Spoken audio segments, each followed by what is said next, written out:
જય વસાવડાના તમામ વિડીયોનો એક જ ઓફિશિયલ ખજાનો એટલે પ્લેનેટ જેવી યુટ્યુબ ચેનલનો જલસો.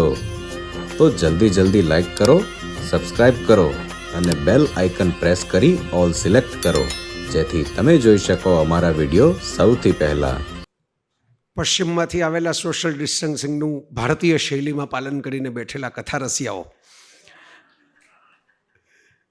આ જરૂરી છે. એમાં કંઈ બધું જ ત્યાં હોય, બધું કંઈ આમ કોપી પેસ્ટ કરવાની જરૂર નથી. એ તો બધા એટલા બધા અત્યારે ડરી ગયા છે પાછા એમિક્રોનથી. પણ આપણે ત્યાં હમણાં ગઈકાલે જ એક સમાચાર હતા કે એક લગ્ન થતા હતા અને લગ્નમાં આગ લાગી અને એમાં એક ભાઈ જમતા હતા, એનો વિડીયો આવી ગયો છે કે ભાઈ આપણે ચાંદલો નોંધાવ્યો હોય વસૂલ કરવો, આગ તો લાગ્યા કરે. એ તો અમે જે પરણે એના જીવનમાં લાગતી જ હોય છે. એટલે મને એની મજા એ છે કે મેં જોયું કે આમાં બધા આમ અનુકૂળ બે કર્યું છે. કોઈ એમ ન કહી જાય કે અમે ડિસિપ્લિનનું પાલન નથી કરતા, ને કોઈ એમ ન કહી જાય કે અમે ડિસિપ્લિનનું જ પાલન કરીએ છીએ. અને મને ગમે છે આ. હું તમને કટાક્ષમાં નથી કહેતો, આ તો હું આમ હરખથી કહું છું. તો કાઠિયાવાડી શૈલી છે આ, કે જરાક આમ કે અડધી સીટમાં થોડીક વાર બેસવા દો ને, એમ કરીને બેસવું અને પછી આખી સીટ કેમ પચાવી પાડી. એ અમે બધા બચપણમાં એવી વિદ્યાઓ શીખેલા છીએ. તો મને મહત્વની વાત એ લાગી કે હું કુમારપાળભાઈને અને નીતિનભાઈને કહેતો હતો કે આજે જે આવ્યા હશે ને આટલા લગ્નગાળા, વર્કિંગ ડે, ગઈકાલે વર્કિંગ ડે, આજે વર્કિંગ ડે, આવતીકાલે વર્કિંગ ડે, એની વચ્ચે આજે જે આવ્યા હશે ને એ ઓલા માખણ જેવા કથા રસિયાઓ હશે, શુદ્ધ નવનીત હશે. અને એવા જ મળ્યા વિશ્વકોશમાં. તો કુમારપાળભાઈ બહુ પ્રેમ કરે અને દર વખતે મને બોલાવે અને નવા વિષયો અમે સાથે મળીને ગોતીએ. હું ક્યારેક એકાદ વિષય કહું તો કુમારપાળભાઈ એમાં સુધારો કરે કે આ નહીં, આપણે આનાથી નવો લઈએ, વધારે આધુનિક લઈએ. એટલે અહીં તો ઘર આંગણું લાગે મને. શિરીષભાઈ સાહેબ આવ્યા, એ તો એક પ્રકારનું તીર્થક્ષેત્ર બને થોડાક સમય માટે આપણો આ હોલ. કારણ કે એમણે જે કામ કર્યું છે એ કોઈ ઋષિ તપસ્યાથી કમ નથી. મને જરાય એવું નથી લાગ્યું કે કોઈ ઋષિ આપણે એમ કેમ વંદન કરીએ કે આ તો ઋષિ. ઋષિએ જે તપસ્યાઓ કરી, એમાં જે કામ કર્યા એ જ કક્ષાનું કામ. અને એમણે તો પાછું બધું જાણ્યું, નાણ્યું, પીછાણ્યું છે. દુનિયાભરમાં સાહિત્ય કોને કહેવાય, સર્જન કોને કહેવાય. આમ આવા તપસ્વીઓ હોય ને એના કંઈ આમ બહુ ગોત્ર અને કુળ હોય નહીં. તમે જુઓ, પેલો આર્કિમિડીસ છે, યુરેકા કરતો ભાગી ગયો આમ બહાર. પછી ખબર પડી કે આપણે તો અનાવૃત અવસ્થામાં બહાર દિગંબર નીકળી ગયા. કારણ કે પેલી જે આમ વર્ષોની સાધના કે ઘનતાનો સિદ્ધાંત અચાનક આમ પ્રગટ્યો, ઘનતાનો સિદ્ધાંત, ને પછી જડી ગયું. હવે આમ જુઓ તો હવે એ કથા, એ કલ્ચર, આખી ભૂમિ જુદી, આખી શૈલી જુદી. હમણાં આપણે ઈસ્ટ અને વેસ્ટની મેં શરૂઆત રમૂજમાં કરી એવું. હવે આપણે નથી પેલે ભામતી ગ્રંથવાળા ઋષિની કથા કે વર્ષો સુધી વ્યાકરણનો ગ્રંથ લખતા જ ગયા અને પત્ની શું આપે છે, પીરસે જે પત્ની છે એ પણ અહેસાસ નહીં. એમાં મીઠું નાખાય છે એ તો દૂરની વાત છે, કે આ જે સ્ત્રી છે ને અચાનક ગ્રંથ પૂરો થયો ને પછી પૂછે કે દેવી તમે કોણ છો, તમે અહીં ક્યાંથી આવ્યા? એટલે એમ કે ભાઈ હું તો તમારી પત્ની છું, તમે પરણીને લઈ આવ્યા, પણ તમે લખવામાં એટલા વ્યસ્ત છો કે તમને ખબર નથી કે આપણા લગ્ન થઈ ગયા છે. એટલે એમ કે એમણે એમ થયું કે હું કમસે કમ આ ગ્રંથનું નામ તો મૂકી શકું, બીજું કાંઈ ન કરી શકું એમ. એટલે હું જાણી જોઈને ઋષિના નામને બદલે ભામતી ગ્રંથનું નામ લઉં છું. એ એમની ઈચ્છા હતી. હવે પેલા આર્કિમિડીસની પેશન અને આ ભામતી ગ્રંથના રચયિતાની પેશનમાં કંઈ તફાવત નથી. આ ઇન્ડિયન પેશનના વેસ્ટર્ન પેશન એવું તો છે નહીં. આ ઋષિ તપસ્યા, તમે ભાન ભૂલી જાઓ આસપાસના જગતનું, એ ઋષિ તપસ્યા. અને એટલે મેં એમ કીધું કે ભાઈ શિરીષ તો સુગંધી ફૂલ પણ છે, પણ એની સાથે આ એક ઋષિ તપસ્યાનું એમણે કામ કર્યું. આ જેવું તેવું કામ નથી. તો તમે ગ્રંથનું વજન જોશો તોય ખબર પડે. મેં કાલે ફેસબુક ઉપર એક ફોટો એટલા માટે જ મૂકેલો કે અમુક ગુજરાતીઓ છે ને પેલા આમ જોઈને નક્કી કરે કે આ રૂપિયા છે ખર્ચીએ તો એ સાઈઝ મળવાની છે કે એની સામે. એટલે મેં રમૂજમાં એવું લખેલું નીતિનભાઈ કે 1 રૂપિયાનું 1 પાનું ગણી શકો તમે, આ ખાસ જો આ ક્ષણનો લાભ લેવા માગતા હો તો. પણ આ છે ને આ બધું આ પ્રલોભન છે, ટેમ્પટેશન છે. ટેમ્પટેશન હંમેશા ક્યાં હોય? આમ તમે જુઓ, પેલા ગ્રીકમાં સાયરન્સ, બધી ટેમ્પટેશન, રૂપાળી લોકકથાઓની અંદર પેલી જે દેવીઓ દેખાય, દેવીઓ તો ન કહેવાય, આમ તો વિચીસ પણ કહી શકો ઘણા એને. પણ એ પ્રલોભન કરે તમારું, ગીતો ગાય ને બધું આમ સરસ મજાની દેખાવડી સ્ત્રી સુંદરીઓ લાગે. પછી તમને ખબર પડે કે આ તો મને કેદ કરવા માટે લઈ જાય છે. એમ મૂળ તો અમારે તમને કેદ કરવા છે આ ભારતીય કથા વિશ્વમાં. એટલે અમે નાના મોટા આવા જૂના જમાનાના નુસ્ખાઓ થોડાક અજમાવ્યા કે ભાઈ ચાલો આ બહાને પણ લોકોને રસ પડે. અને આવું મોટો યજ્ઞ થાય છે. જંગલ મેં મોર નાચા કિસને દેખા તો મારા જન્મ પહેલાંનું કહેવાય છે. ભાગ્યેશભાઈએ કે કવિતા લખેલી, ઉચકી સુગંધને ઊભું ગુલાબ, એવું એક કવિતા છે. વગડામાં ગુલાબ ખીલે ને કોઈ જોવે નહીં, ઇન્સ્ટાગ્રામ ઉપર ફોટો ન મુકાય તો શું કેવું, એ ગુલાબનું શું કર્તવ્ય? એવા યુગમાં આપણે જીવીએ છીએ. પણ આ પુસ્તકો એવા નથી કે જેની ભેગા સેલ્ફી પડાવીને તમે ધન્ય થઈ શકો. આ પુસ્તક એવા છે કે જેમાંથી તમારે પસાર થવું પડે.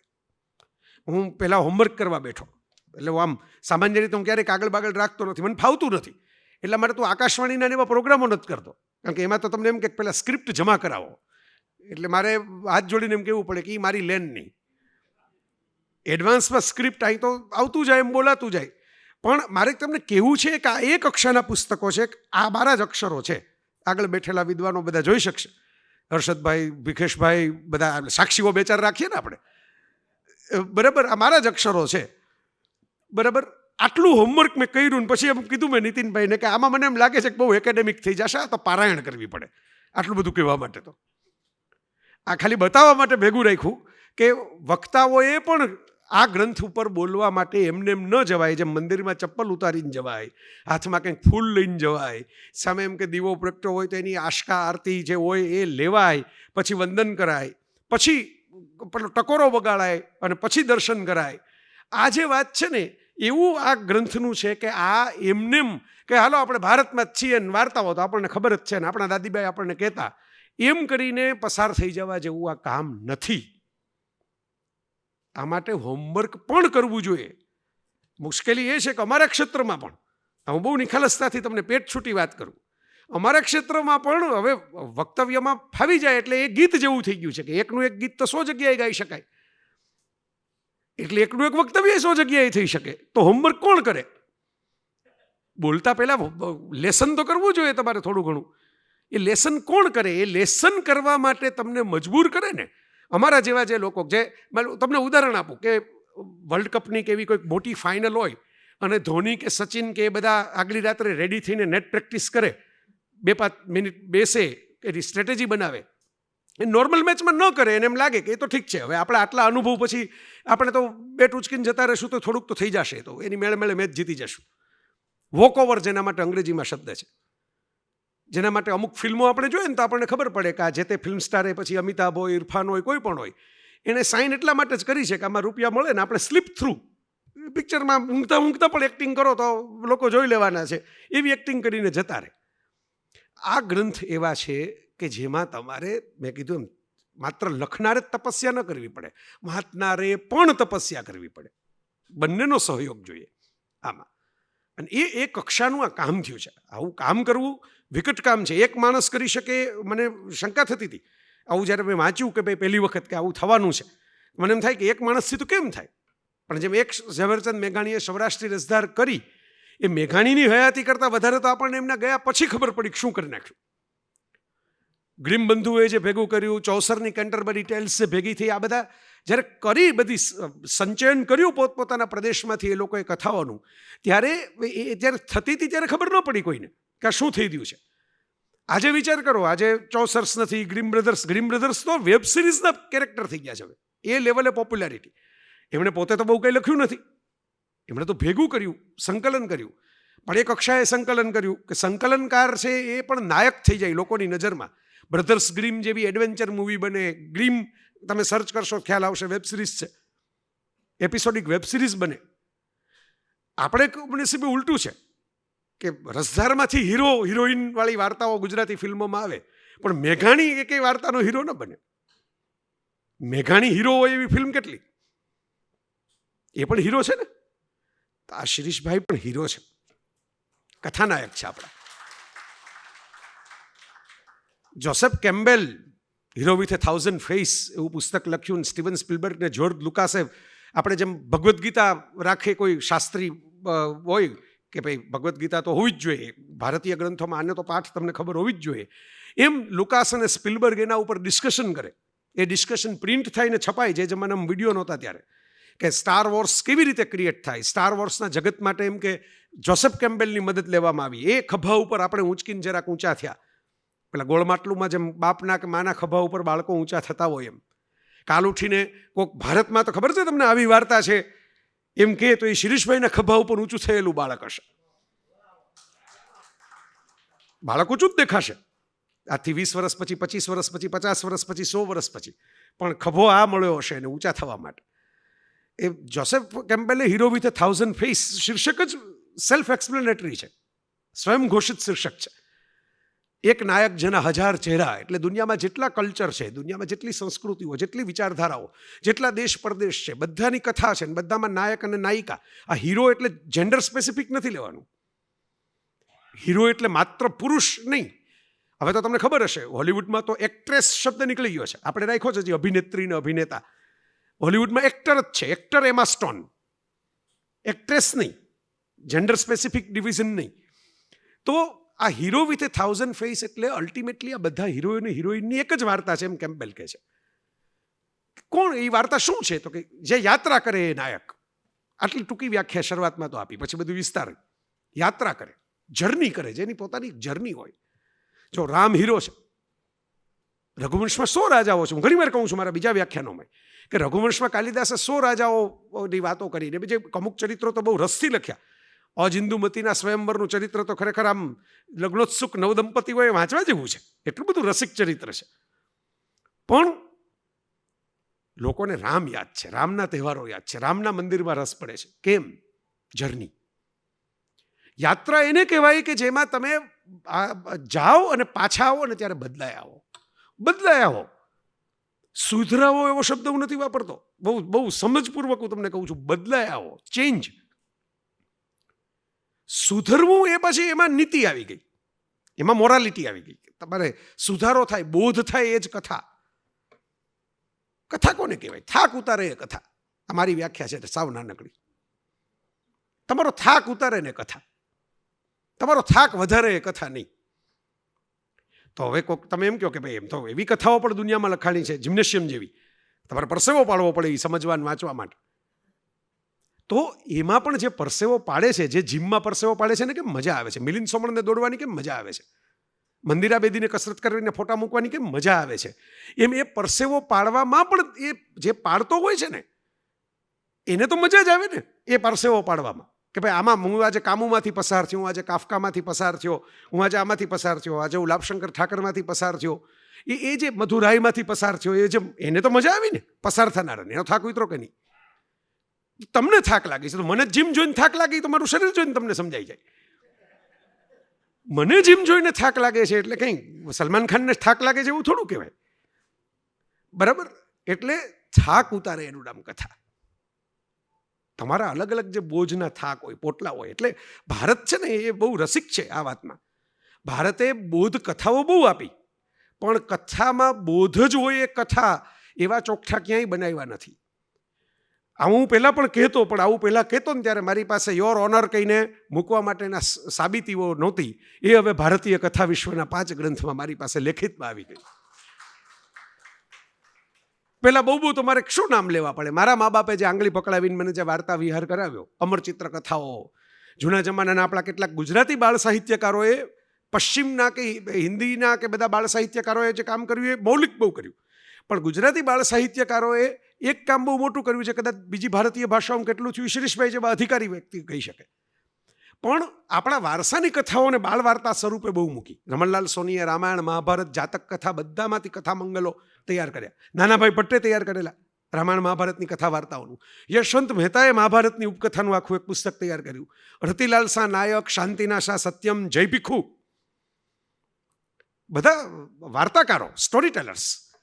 અને એ પછી કંઈક નારદની વાર્તા લઈ આવે ને એ ક્યાંક ઉર્વશીની વાર્તા લઈ આવે ને બધી જૂની વાર્તાઓ લઈ આવે અને એ વાર્તાઓ આપણી સામે ઉપસાવે. એટલે ગુજરાતીમાં જેને બાળ સાહિત્ય થોડું ઘણું વાંચ્યું હોય ને એને થોડુંક ભારતીય કથા વિશ્વનો પરિચય થઈ ગયો હોય. કારણ કે વેદમાંથી આરુણી ને ઉત્તંક ને ઉદ્દાલક ને કોક તો ભણવામાં આવી ગઈ હોય. અહીં જે બેઠા હશે મિત્રોએ પોતપોતાના જમાનાના કોર્સ મુજબ અમુક વાર્તાઓ ભણી લીધી હશે.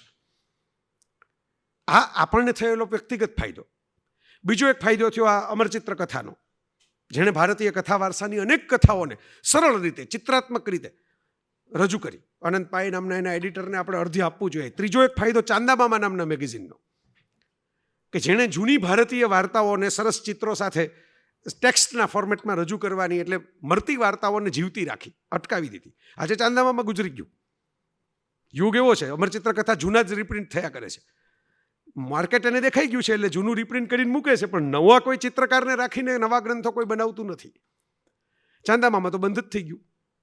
એ બી નાગી રેડ્ડી ગુજરી ગયા, પ્રકાશન જ બંધ થઈ ગયું. આમાં એક માણસે જોઈએ ને, એટલે આમાં યોજક તત્ર દુર્લભ. તમે કહેતા હતા ને હસુભાઈ, તમે પોતે કુમારપાળભાઈ, આવા બી નાગી રેડ્ડીઓ હોય તો કોઈક ચાંદામામાં આપણા ખોળામાં ટપકે, તો એને પણ મારે સલામ કરવાની, એને પણ અર્ધ્ય આપવાનું, એ પણ જરૂરી છે. પણ સૌથી વધારે મહત્વનો મુદ્દો તો એ થાય કે ભાઈ, પહેલી વાત તો એ કે વાર્તા શા માટે? શિરીષભાઈએ જે કામ કર્યું એની તો વાતો આગળ કરીશ. વાર્તા શા માટે? શું કામ વાર્તાઓ? મેં તમને એક વ્યાખ્યા કીધી, થાક ઉતારે. બીજું કહી દીધું, બોધ જ આપે એ કઈ વાર્તા નહીં, રસ આપે ને એ વાર્તા. રસ પડવો જોઈએ. ગમે એવી દુર્બોધ વાર્તા હોય, મને રસ પડવો જોઈએ. તમારા માટે દુર્બોધ છે, મારા માટે રસ છે. રસ નિષ્પત્તિ છે ને, એ જો પરમાત્મા રસ છે, રસો વય સ, એ ભારતીય વિભાવના છે. પરમાત્મા કોઈ જજ છે, પરમાત્મા કોઈ ઇન્સ્પેક્ટર છે, પરમાત્મા કોઈ મોરલ કસ્ટોડિયન છે, આ બધી વેસ્ટર્ન વિભાવના. તો અબ્રાહમિક ધર્મોના પરમાત્મા છે. ભારતીય પરમાત્મા શું છે? તો કે રસ. પેલા રસ છે. સ એકાકી ન રમતે, એટલે એણે લીલા કરી, લીલા કરીને જગતનું નિર્માણ કર્યું. આ તો રમત છે, ક્રીડા. એટલે લીલા રાસ જેવો શબ્દ આવ્યો. આ સૃષ્ટિ શું છે? બ્રહ્મમ સત્ય જગત મિથ્યા છે, એ કઠોર વાક્ય છે શંકરાચાર્યનું. એ કઠોરતા છે એમાં. મહાવીર, બુદ્ધ એ બધા કહી ગયા, એ કઠોર રીતે કહેવાયું. એ જ વાત કૃષ્ણ મોરપિત ફેરવીને કહી દે છે આપણને કે લીલા રાસ છે, મિથ્યા નથી કહેતા, લીલા છે. મિથ્યા તો તમને એમ થાય કે નકામું, કચરા ટોપલીમાં નાખો, ગાર્બેજ. લીલા તો તમને એમ થાય કે હાલો આટો તો મારી આવીએ, કેવી લીલા છે જોઈએ તો ખરા. આમ ચા ખાવું નથી પણ ફોટો તો પાડી આવીએ કે શું શું પીરસાણું છે એનો. કૃષ્ણ લીલારાસની વાત કરે છે. કથા એ લીલારાસ માણસનો. દરેક માણસને ક્યાંક ને ક્યાંક આમ, તમે ઘોડો, એક ખાલી ઘોડો, હુસેનને ઘોડા ચિત્રવા બહુ ગમતા. એક ઘોડો જ તમે પકડો તો ઘોડો કેટલી જગ્યાએ હોય. એ રાણા પ્રતાપનો ચેતક પણ હોય, એ રાણી લક્ષ્મીબાઈનો ઘોડો હોય, એ હાલાજે તારી હાથ વખાણોની પટ્ટી પણ હોય, એ બુર્રાક પણ હોય. મોહમ્મદ પૈગંબર સાહેબની સાથે બધા કથાઓમાં, ઇસ્લામિક કથાઓમાં જોડાયેલા અશ્વો, એ પેલો પાંખવાળો ઉડતો ઘોડો પણ હોય, અરેબિયન નાઇટ્સનો. એ કિંગ આર્થરનો ઘોડો પણ હોય. એ પેલી લેડી ગોડાઈવા છે, એ વસ્ત્રવિહીન થઈને પોતાની પ્રજા માટે નીકળે અને પ્રજા આંખ મીચીને ઊભી રહે એના માન માટે. એ જે ઘોડી ઉપર બેસીને નીકળી હોય, એ ઘોડો પણ હોય. એક જ ઘોડો તમે ઉપાડો તો ઘોડો કેટલી કથાઓમાં દોડે. હવે મુદ્દો એ છે કે દરેક પોતપોતાનો ઘોડો પકડીને બેસી ગયા છે આપણે ત્યાં. કામ આપણો ઘોડો, આ જ ઘોડો, આ ફાઇનલ ઘોડો, એ સિવાયના ઘોડા હોય જ નહીં જગતમાં. ભારત આટલું જજમેન્ટલ નથી. ભારતનો વારસો આટલો ખાનાવાળો નથી. મારા મા બાપે તે થોડું ઘણું મને ઝબકોળ્યો એ મહાનદીની અંદર. એમાંથી હું જે થોડાક ટીપાઓ લઈ આવ્યો, એના આધારે મને ખબર પડી કે ભાઈ આ કંઈ આવો સંકુચિત દેશ નથી. આ રામ શ્રેષ્ઠ અને રાવણ કનિષ્ઠ એવા બ્લેક એન્ડ વ્હાઇટ વિભાજન તો મહાભારતમાં ક્યાંય નથી. મહાભારતનો કોઈ હીરો જ નથી. તમે કેમ કૃષ્ણ આપણને ભગવાન તરીકે આપણે સ્વીકૃત કર્યા, અને બહુ હાલ આપણે, મેં હમણાં તરત જ લીલારાસમાં કૃષ્ણને યાદ કર્યા, એટલે આપણને લાગે પણ કૃષ્ણ કંઈ મહાભારતમાં સતત દેખાતા નથી. મહાભારત કંઈ કૃષ્ણની કથા નથી, ભાગવત કૃષ્ણની કથા છે, એમના બચપણની હરિવંશ કૃષ્ણની કથા છે. પણ મહાભારત કંઈ એકલા કૃષ્ણની કથા નથી. ભીષ્મ પણ એના નાયક નથી. એકિલસ હિલ એવો કોન્સેપ્ટ જે સાહિત્ય જગતની અંદર આવ્યો કે દરેક મહાનાયક હોય એની એક પગની પાનીએ કંઈક એવું બાકી રહી ગયું હોય કે જ્યાંથી તમે કળી પ્રવેશ કરી શકે. હવે જો નળાખ્યાન અને એકિલસ હિલ બે ભેગા થઈ જાય છે. હોમરનું એકિલસ હિલ વાળો વાત કે એકિલસ મહાન યોદ્ધા હતો, પણ એની માએ એને પગથી, આ દુર્યોધન વાળી વાત પણ આવે આમાં. એ પાછી મૂળ મહાભારતની વાચનામાં નથી. શિરીષભાઈ ઘણું સંશોધન કરી નાખ્યું છે આવું બધું. લક્ષ્મણ રેખા મૂળ રામાયણમાં નથી, પણ લક્ષ્મણ રેખા આપણા મનમાં ઘૂસી ગઈ છે. હવે વાલ્મીકી રામાયણમાં નથી, પણ આપણા મનમાં છે. તો એ વિચાર કરો, Achilles heel, the folly of a great hero. એક પેલી બાએ ઝબકોળેલો એને નદીમાં એકિલસને, એટલે બાકીનું શરીર વજ્રનું થયું, પણ જે પગની પાની પકડી એથી નાના બાળકને આમ ડૂબાડ્યો હતો, એ પાની ખાલી બાકી રહી ગઈ ને એ પાણીમાં જો તમે તીર મારો તો એકિલસ જેવો યોદ્ધો, પડછંદ યોદ્ધો, કદાવર વિજેતા યોદ્ધો પણ પડે. એ દરેક મહાનાયકોમાં છે, દરેક નાયકમાં એક એકિલસ હિલ હોય. અને મહાભારતની મજા જે છે કે એમાં બધા પાસે એક એક એકિલસ હિલ છે. તમે એવી કોઈ યુદ્ધસ્ય કથા રમ્યા બધા બહુ કીધા રાખે, પણ એવી કોઈ કથા જોઈ કે મહાભારતની અંદર તમે વિચાર કરો કે મહાભારતના મુખ્ય જે લેખક, સર્જક અને ભાગ લેનારા, આપણે ત્યાં તો 2 મહાકાવ્યો એવા કે 2 મહાકાવ્યોના પાત્રો પાછા એમાં ભાગ પડે ને લખે ખરા, વાલ્મીકી અને વેદવ્યાસ. લખનારા પણ ખરા ને 2 કાવ્યોમાં એનું પાત્ર પણ આવે. તમે વિચારો તો એ જ વેદવ્યાસ છેલ્લે એમ કે યુદ્ધ નિરર્થક છે. આવી યુદ્ધ કથા તો બધી યુદ્ધ કથાઓ તો પેલી વોર ફિલ્મો તો છેલ્લે બધા જીતી ગયેલા વિનર્સની સાથે પૂરી થાય, પણ વિનર્સ પણ લૂઝર્સ હોય. કૃષ્ણ ચરિત્ર પણ છે કે યાદવાસ્થળી સુધી પહોંચાડીને પૂરું કરવામાં આવે. અને કૃષ્ણનો અંત આપણને એમ થાય કે કૃષ્ણ જેવા ચરિત્રનો અંત તો કેવો, રામ જેવા ચરિત્રનો અંત તો કેવો હોય, કેવો ભવ્ય હોય, કેવો આમ દુર્યોધનના મૃત્યુના આવા વર્ણનો હોય, કર્ણના મૃત્યુના આવા વર્ણના હોય. પણ જો આપણે આપણા વારસાએ આપણને શું બતાવ્યું છે, કૃષ્ણની અને રામની એક્ઝિટ છે એ શાંત છે. કોઈ મોટા ઢોલ નગારાવાળી બહુ ભવ્ય વિરાટ સામૈયા સભાઓવાળી નથી. એક વૃક્ષની નીચે બેઠા અને પારધી જરા એટલે વૃદ્ધાવસ્થા પણ થાય, પારધીનું તીર લાગી ગયું. રામ તો ઘણા લોકોને તો પૂછવું પડે. આપણે કેબીસીની ક્વિઝમાં માઇથોલોજીના પ્રશ્નો તમને ખબર છે, સોનાક્ષી સિંહા જેના ઘરનું નામ જ રામાયણ છે, જેના ભાઈઓના નામ જ પાછા રામના પલાપ ઉપર છે, બરાબર. પણ એ સોનાક્ષીને 2-4 સવાલો નહોતા આવડ્યા માઇથોલોજીના. સિદ્ધાર્થ બાસુ એમ કીધું હતું કેબીસીમાં સૌથી અઘરા સવાલ માઇથોલોજીના પડે છે. માઇથોલોજી એટલે મિથક, મિથક એટલે મિથ્યા, પણ આ તો મિથ્યા નથી. ભારત તો એવો દેશ છે કે જેણે મિથ્યાને સત્ય કરી દીધું. તમે બહારની દુનિયાના નજરે જોશો ને, વેસ્ટર્ન એંગલથી જોશો ને, કોઈ બહાર આવેલો કોઈ મુસાફર હોય, કોઈ સ્કોલર હોય, કોઈ લાઇબ્રેરીમાં બેસે ને એમ જોવે કે okay this is epic Ramayana, this is epic Mahabharata. Ramayana એટલે એમાંથી તમને બહાર છે એ ખબર પડી જાય. એ આકારાંત આવે ને, અકારાંતને બદલે એટલે તમને એ ભેદ, પ્રદેશ ભેદની ખબર પડે. તો એમ કહેશે કે okay these are characters of the EPIC. તો કેરેક્ટર્સ ઓફ ધ એપિક તો ઝિયુસ પણ છે. વિચાર કરો, એ તો ટાઇટન્સ અને કથાઓ તો કેટલી બધી મળતી આવે. ક્રોનોસના પણ સંતાનો ટાઇટન, જે ગ્રીક કથા છે એની અંદર ટાઇટનો અને દેવતાઓ બંને ક્રોનોસના સંતાનો. આપણે કશ્યપ ઋષિમાં 2 સંતાનો ભેગા. કથાના બીજ તો આમ જેને કહેવાય ને ઓલા ફૂલના પરાગરજની જેમ આમ પક્ષીઓ ઉડાડતા લઈ જાય ને જ્યાં જાય અહીંયા રોપાય ત્યાંથી નવી કથા પ્રગટે. આમ જ થતું હોય દરેક કથામાં. અને કુદરતની જે વ્યવસ્થા છે, સમજી લ્યો, આ પરાગનયન કુદરતની વ્યવસ્થા છે, માણસની વ્યવસ્થા નથી.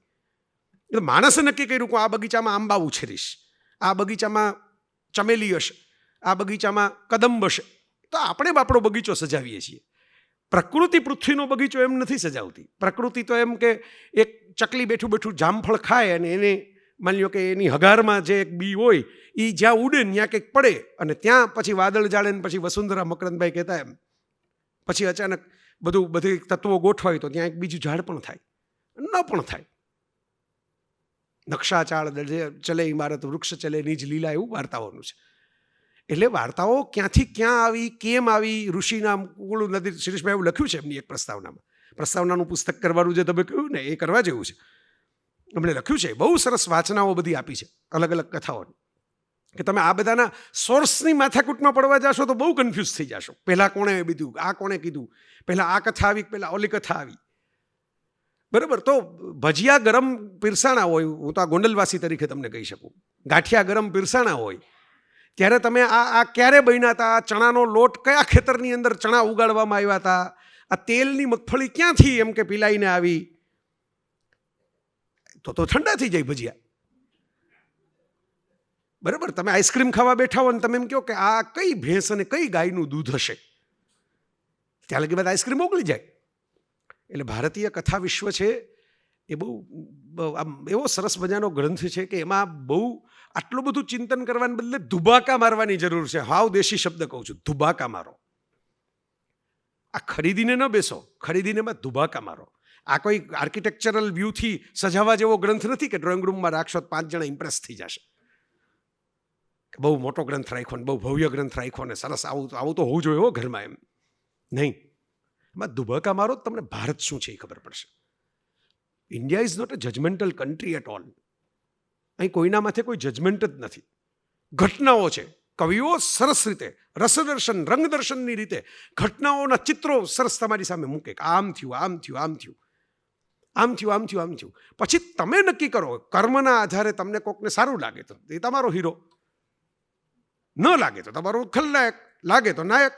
એટલે પાછો કોઈને દુર્યોધન હીરો લાગે તો એ પાછું એનું નાટક લખે ઉરુભંગમ, કોઈને કર્ણ હીરો લાગે તો એનું નાટક લખે, કોઈને ઘટોત્કચનું એંગલ લાગે.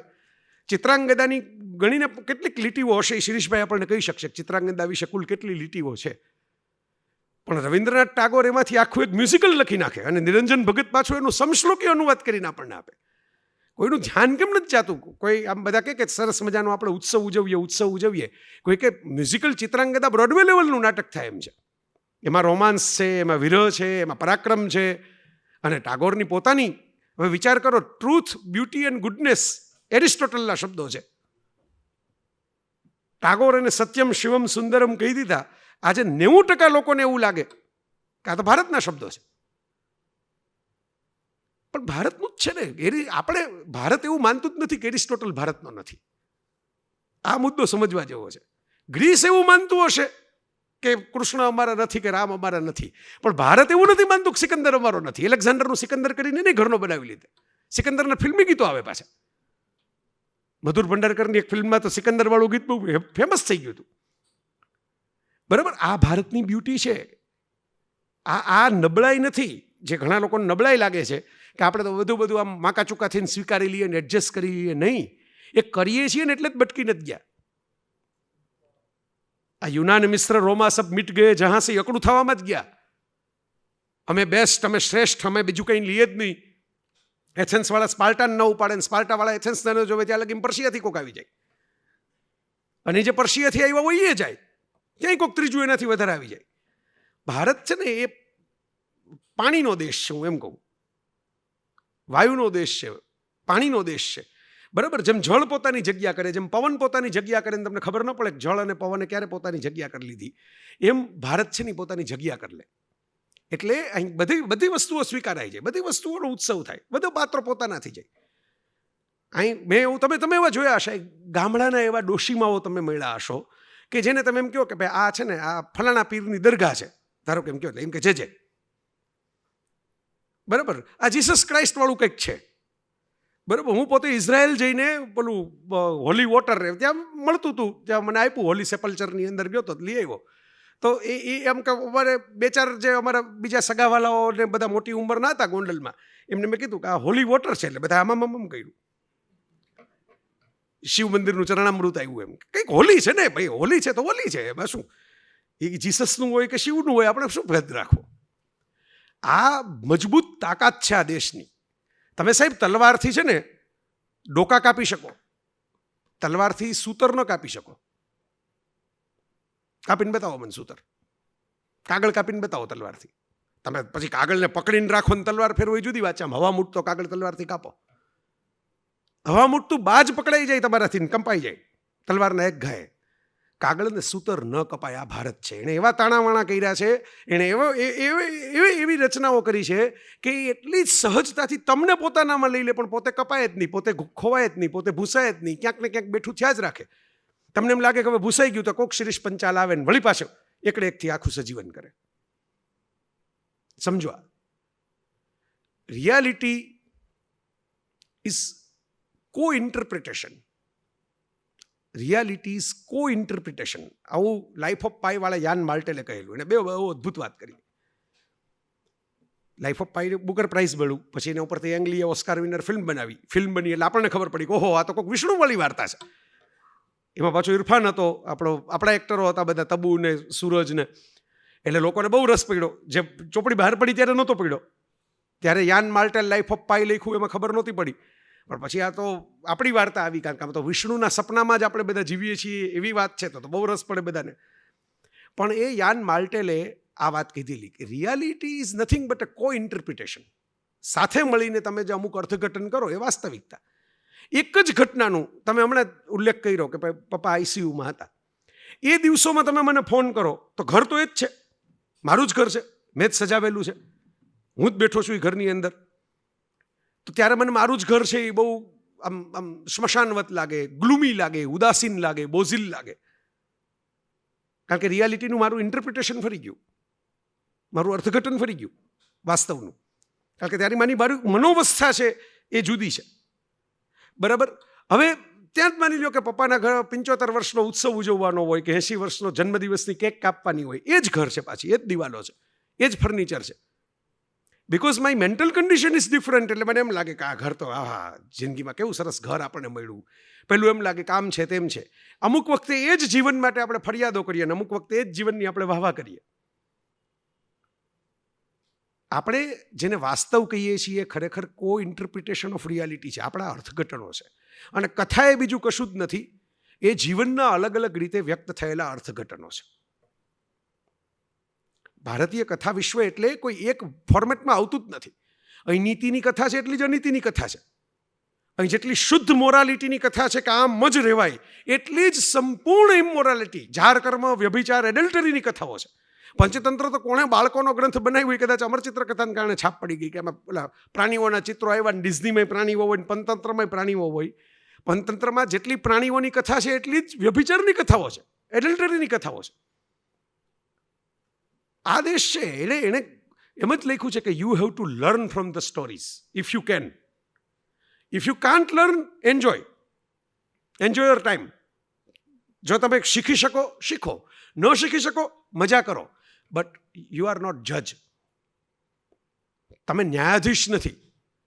એ શીખવાડવા માટે તો આટલી બધી કસરત કરી આપણા પૂર્વસૂરીઓએ, આટલી બધી કસરત, કેટલી કસરત, અને એ મુક્ત કરી નાખ્યું. મને મજા એ છે ભારતના વારસાનો, હું ભારતીય છું એટલા માટે આટલું બધું કહું છું નહીં. હું કદાચ ભારતીય ન હોત ને તો આ એક મુદ્દા ઉપર હું એટલા જ શાંતિથી ને એટલા જ પ્રેમથી ને એટલા જ ઉત્સાહથી તમને કહેત કે ભારતના વારસાની મજા, આપણે બધા ભારતીયો છીએ એનું ખરું ગૌરવ તો એ છે કે આપણે આપણા વારસાને લોક નથી રાખ્યો. આપણે એપલ ન બનાવ્યા, એન્ડ્રોઈડ બનાવ્યા. Any one can put there app. એમાં વાયરસ હોય, માણસોને લાગશે કે આ એપ નકામી છે, ઇન્સ્ટોલ નહીં કરે, અનઇન્સ્ટોલ કરી નાખો, કાઢી નાખો. પણ any one can put your app. તમે જે મન પડે એ મૂકો. ધીરે ધીરે એમાંથી બધું ગળાઈ ચડાઈ જાય. જેટલું સત્વશીલ હોય એ રેર, સત્વશીલ ન હોય એ વહી જાય. જે લાંબુ ટકે, પણ એમાં કંઈ કોઈ માણસ એમ કે ના, નરસિંહ મહેતા તો એમ નથી કહી ગયા કે મારા રાસના પદો કોઈ ન ગાવા, માત્ર ભજન ને પ્રભાતિયા જ ગાવા. પણ એ તો આપણને બહુ શોખ છે દેખાડો કરવાનો કે અમે તો પ્રભાતિયા ને ભજનવાળા જ છીએ અને અમને તો રાસ કોઈ દી જોવો ગમતો જ નથી. એટલે આપણે નરસિંહ મહેતાને ખાલી એટલામાં જ ફિટ કરીને ગોઠવી દીધા. મૂર્તિઓ એવી બનાવી ખાલી કડતાલ લઈને જ બેઠા હોય. રિટાયર્ડ થઈ ગયેલા કોઈ હોય ને સજ્જન, બેંકની નોકરી પૂરી કર્યા પછી, બરાબર. મેં મોરારી બાપુની વાત કરી, બાપુએ તો પછી માનસ નાગર કથામાં બિપિનભાઈનું ચિત્ર આખું નાચતા નરસિંહનું મૂક્યું. મેં કીધું જે માણસને આપણી કથા એમ કે છે કે શિવનો આશીર્વાદ મળે, કૃષ્ણ સદેહ રાસ બતાવે, રાસ જોવામાં એવા તલ્લીન થઈ જાય કે હાથ બળી જાય ને ખબર ન પડે. આ કથા જેની સાથે જોડાયેલી છે એ માણસ આટલો બધો નિરસ કેમ બતાવો છો તમે? આ તો રસિકજન છે એટલે કૃષ્ણને એમાં રસ પડ્યો, બાકીને ન પડ્યો. પેલું તો રોજ સવારે મંદિરે જઈને ફૂલ ચડાવવા વાળા થતા.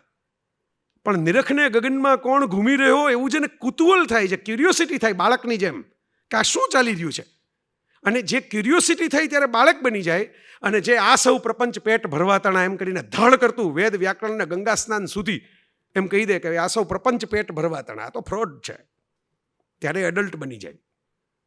એમાં રસ પડે છે ઉપરવાળાને. જવા પડે ને ઉપરવાળાની સૃષ્ટિ એમ કરીને ગોતતા હોય તો બાકીનામાં રસ નથી પડતો. પેલા રોજ સવારે જે જઈને 5 કલાક પાઠ કરે છે એમાં રસ નથી પડતો, આમાં રસ પડે છે. આપણી કથાઓ આવું કે છે, હું નથી કહેતો. આપણી કથાઓમાં તમે આમાં કથા લખી જ શિરીષભાઈએ, મહાભારતની કથા કૌશિક મુનિવાળી, મારી પ્રિય કથા, તુલાધાર સત્યવાળી. ઘણીવાર કહું વ્યાધ અને પેલી કે ભાઈ હું કંઈ પેલી ગૃહિણીએ જે પોતાના સાસુ સસરાની સેવા કરે છે, અને કૌશિક મુનિ જેણે આગથી ભસ્મ કરી નાખી છે તપસ્યામાં, ચકલી માથે ચરકી એટલે, અને અહીંયા ભિક્ષામાં મોડું થાય અને કૌશિક મુનિ જરાક આકળું વ્યાકળું થાય એટલે પેલી ગૃહિણીને હળવેકથી એમ કહે છે કે હું કંઈ પેલી બગલી નથી કે તમે આંખ પાડો ને ભસ્મ થઈ જાવ આમ. અને મુનિ કે હે જંગલમાં મેં બગલીને ભસ્મ કરી, એ આને ક્યાંથી ખબર પડી? એટલે એમ કહે છે કે તો તમારે એવું બધું જાણવું હોય તો વ્યાધ કસાઈ એની પાસે જાઓ, ત્યાં તમને શીખવા મળશે કે કેમ હોય. તો વિચાર કરો, આવી કથા મહાભારતમાં છે. આ કથા મહાભારતની કથા છે. પણ આપણા વારસામાં આપણે ડૂબકા મારીએ તો એનો સ્વાદ ખબર પડે ને, માણીએ જ નહીં તો કેમ ખબર પડે? અને મારવા હોય તો ક્યાં મારવા, પછીનો પ્રશ્ન થાય.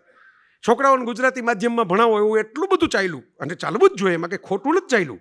પણ પછી હું ઘણીવાર કહેતો ત્યારે લોકોને આકરું લાગતું આ વાત. કુમારપાળ એવું કહેતો કે ગુજરાતી માધ્યમમાં ભણાવવા પછી લોકો તૈયાર થઈ ગયા, ભણાવવા જ છે, સ્કૂલ તો બતાવો. ક્યાં સ્કૂલ? સ્કૂલ ક્યાં? જે છે એમાં તો એડમિશન ફૂલ થઈ જાય છે, બાળકો તો એના કરતાં વધારે છે. તો તમે બે જાહેરાત કરી દીધી કે આવતીકાલે સવારે એમ કે નવું મોબાઈલનું મોડલ આવી રહ્યું છે, 5G વાળું છે, આવું છે, તેવું છે, ફલાણું છે, ઢીકણું છે. પછી હોવું તો જોઈએ ડિસ્ટ્રીબ્યુટર પાસે. હું છાપું વાંચીને ગયો લેવા માટે કે બોલું નવું મોબાઈલનું મોડલ આપો, આર્યા પૈસા, ક્રેડિટ કાર્ડ લઈને આવ્યો છું, ચેક લઈને આવ્યો છું. મોડલ અવેલેબલ જ નથી. શિરીષભાઈના ભારતીય કથા વિશ્વએ સૌથી મહત્વનું કામ આ કર્યું કે એક જગ્યાએ બધું અવેલેબલ કરીને તમને આપ્યું કે જુઓ આ જો વેદ, ઉપનિષદ, મહાભારત, રામાયણ, એપિક તમે ગણો, અલગ અલગ બધા સંસ્કૃત કાવ્યો, પ્રાકૃત કાવ્યો, કેટલી બધી વસ્તુઓ, જાતક કથાઓ. અને આ બધી વાર્તાઓમાં કંઈ એવું નથી ખાલી આમ એમને માટો મારી લ્યો અને તમે સ્કોલર તરીકે મજા આવે. મેં બચપણમાં પછી મને ખબર પડી કે આ તો જાતક કથા છે. બચપણમાં પહેલી વાર્તા વાંચી હતી કે ભાઈ કેરીનું પેલું ઝાડ હતું જેમાં લૂંટારાઓ લૂંટી લેતા હતા ઝેરી ફળ ખવડાવીને, અને એક પેલો ત્યાંથી વણઝાર લઈને પોઠ લઈને વેપારી નીકળો અને એણે બધાને ના પાડી કે આ ફળ ખાવા જેવું નહીં હોય. કેમ ખાવા જેવું નહીં હોય? તો કે આટલું નીચે લટકેલું ફળ છે, જો આટલું સ્વાદિષ્ટ અને આટલું અદ્ભુત ફળ હોય, આટલું નીચે લટકેલું હોય ને આજુબાજુ ગામ છે વસેલું, તો ગામવાળા જ ન તોડીને ફળ લઈ જાય. એટલે આમાં કંઈક ટ્રેપ છે, something is ફિશી.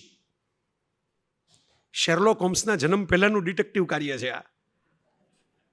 From observation you have to create.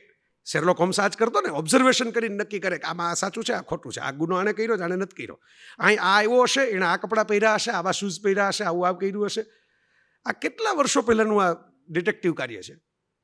તો પેલો સંપાતિ જે છે એ પવનના આધારે હનુમાનને કહે છે, અને ઇકારસની કથામાં ઇકારસની પાંખ મીણથી બળી જાય, આપણે સંપાતિની પાંખ સૂર્યના તેજથી બળી જાય.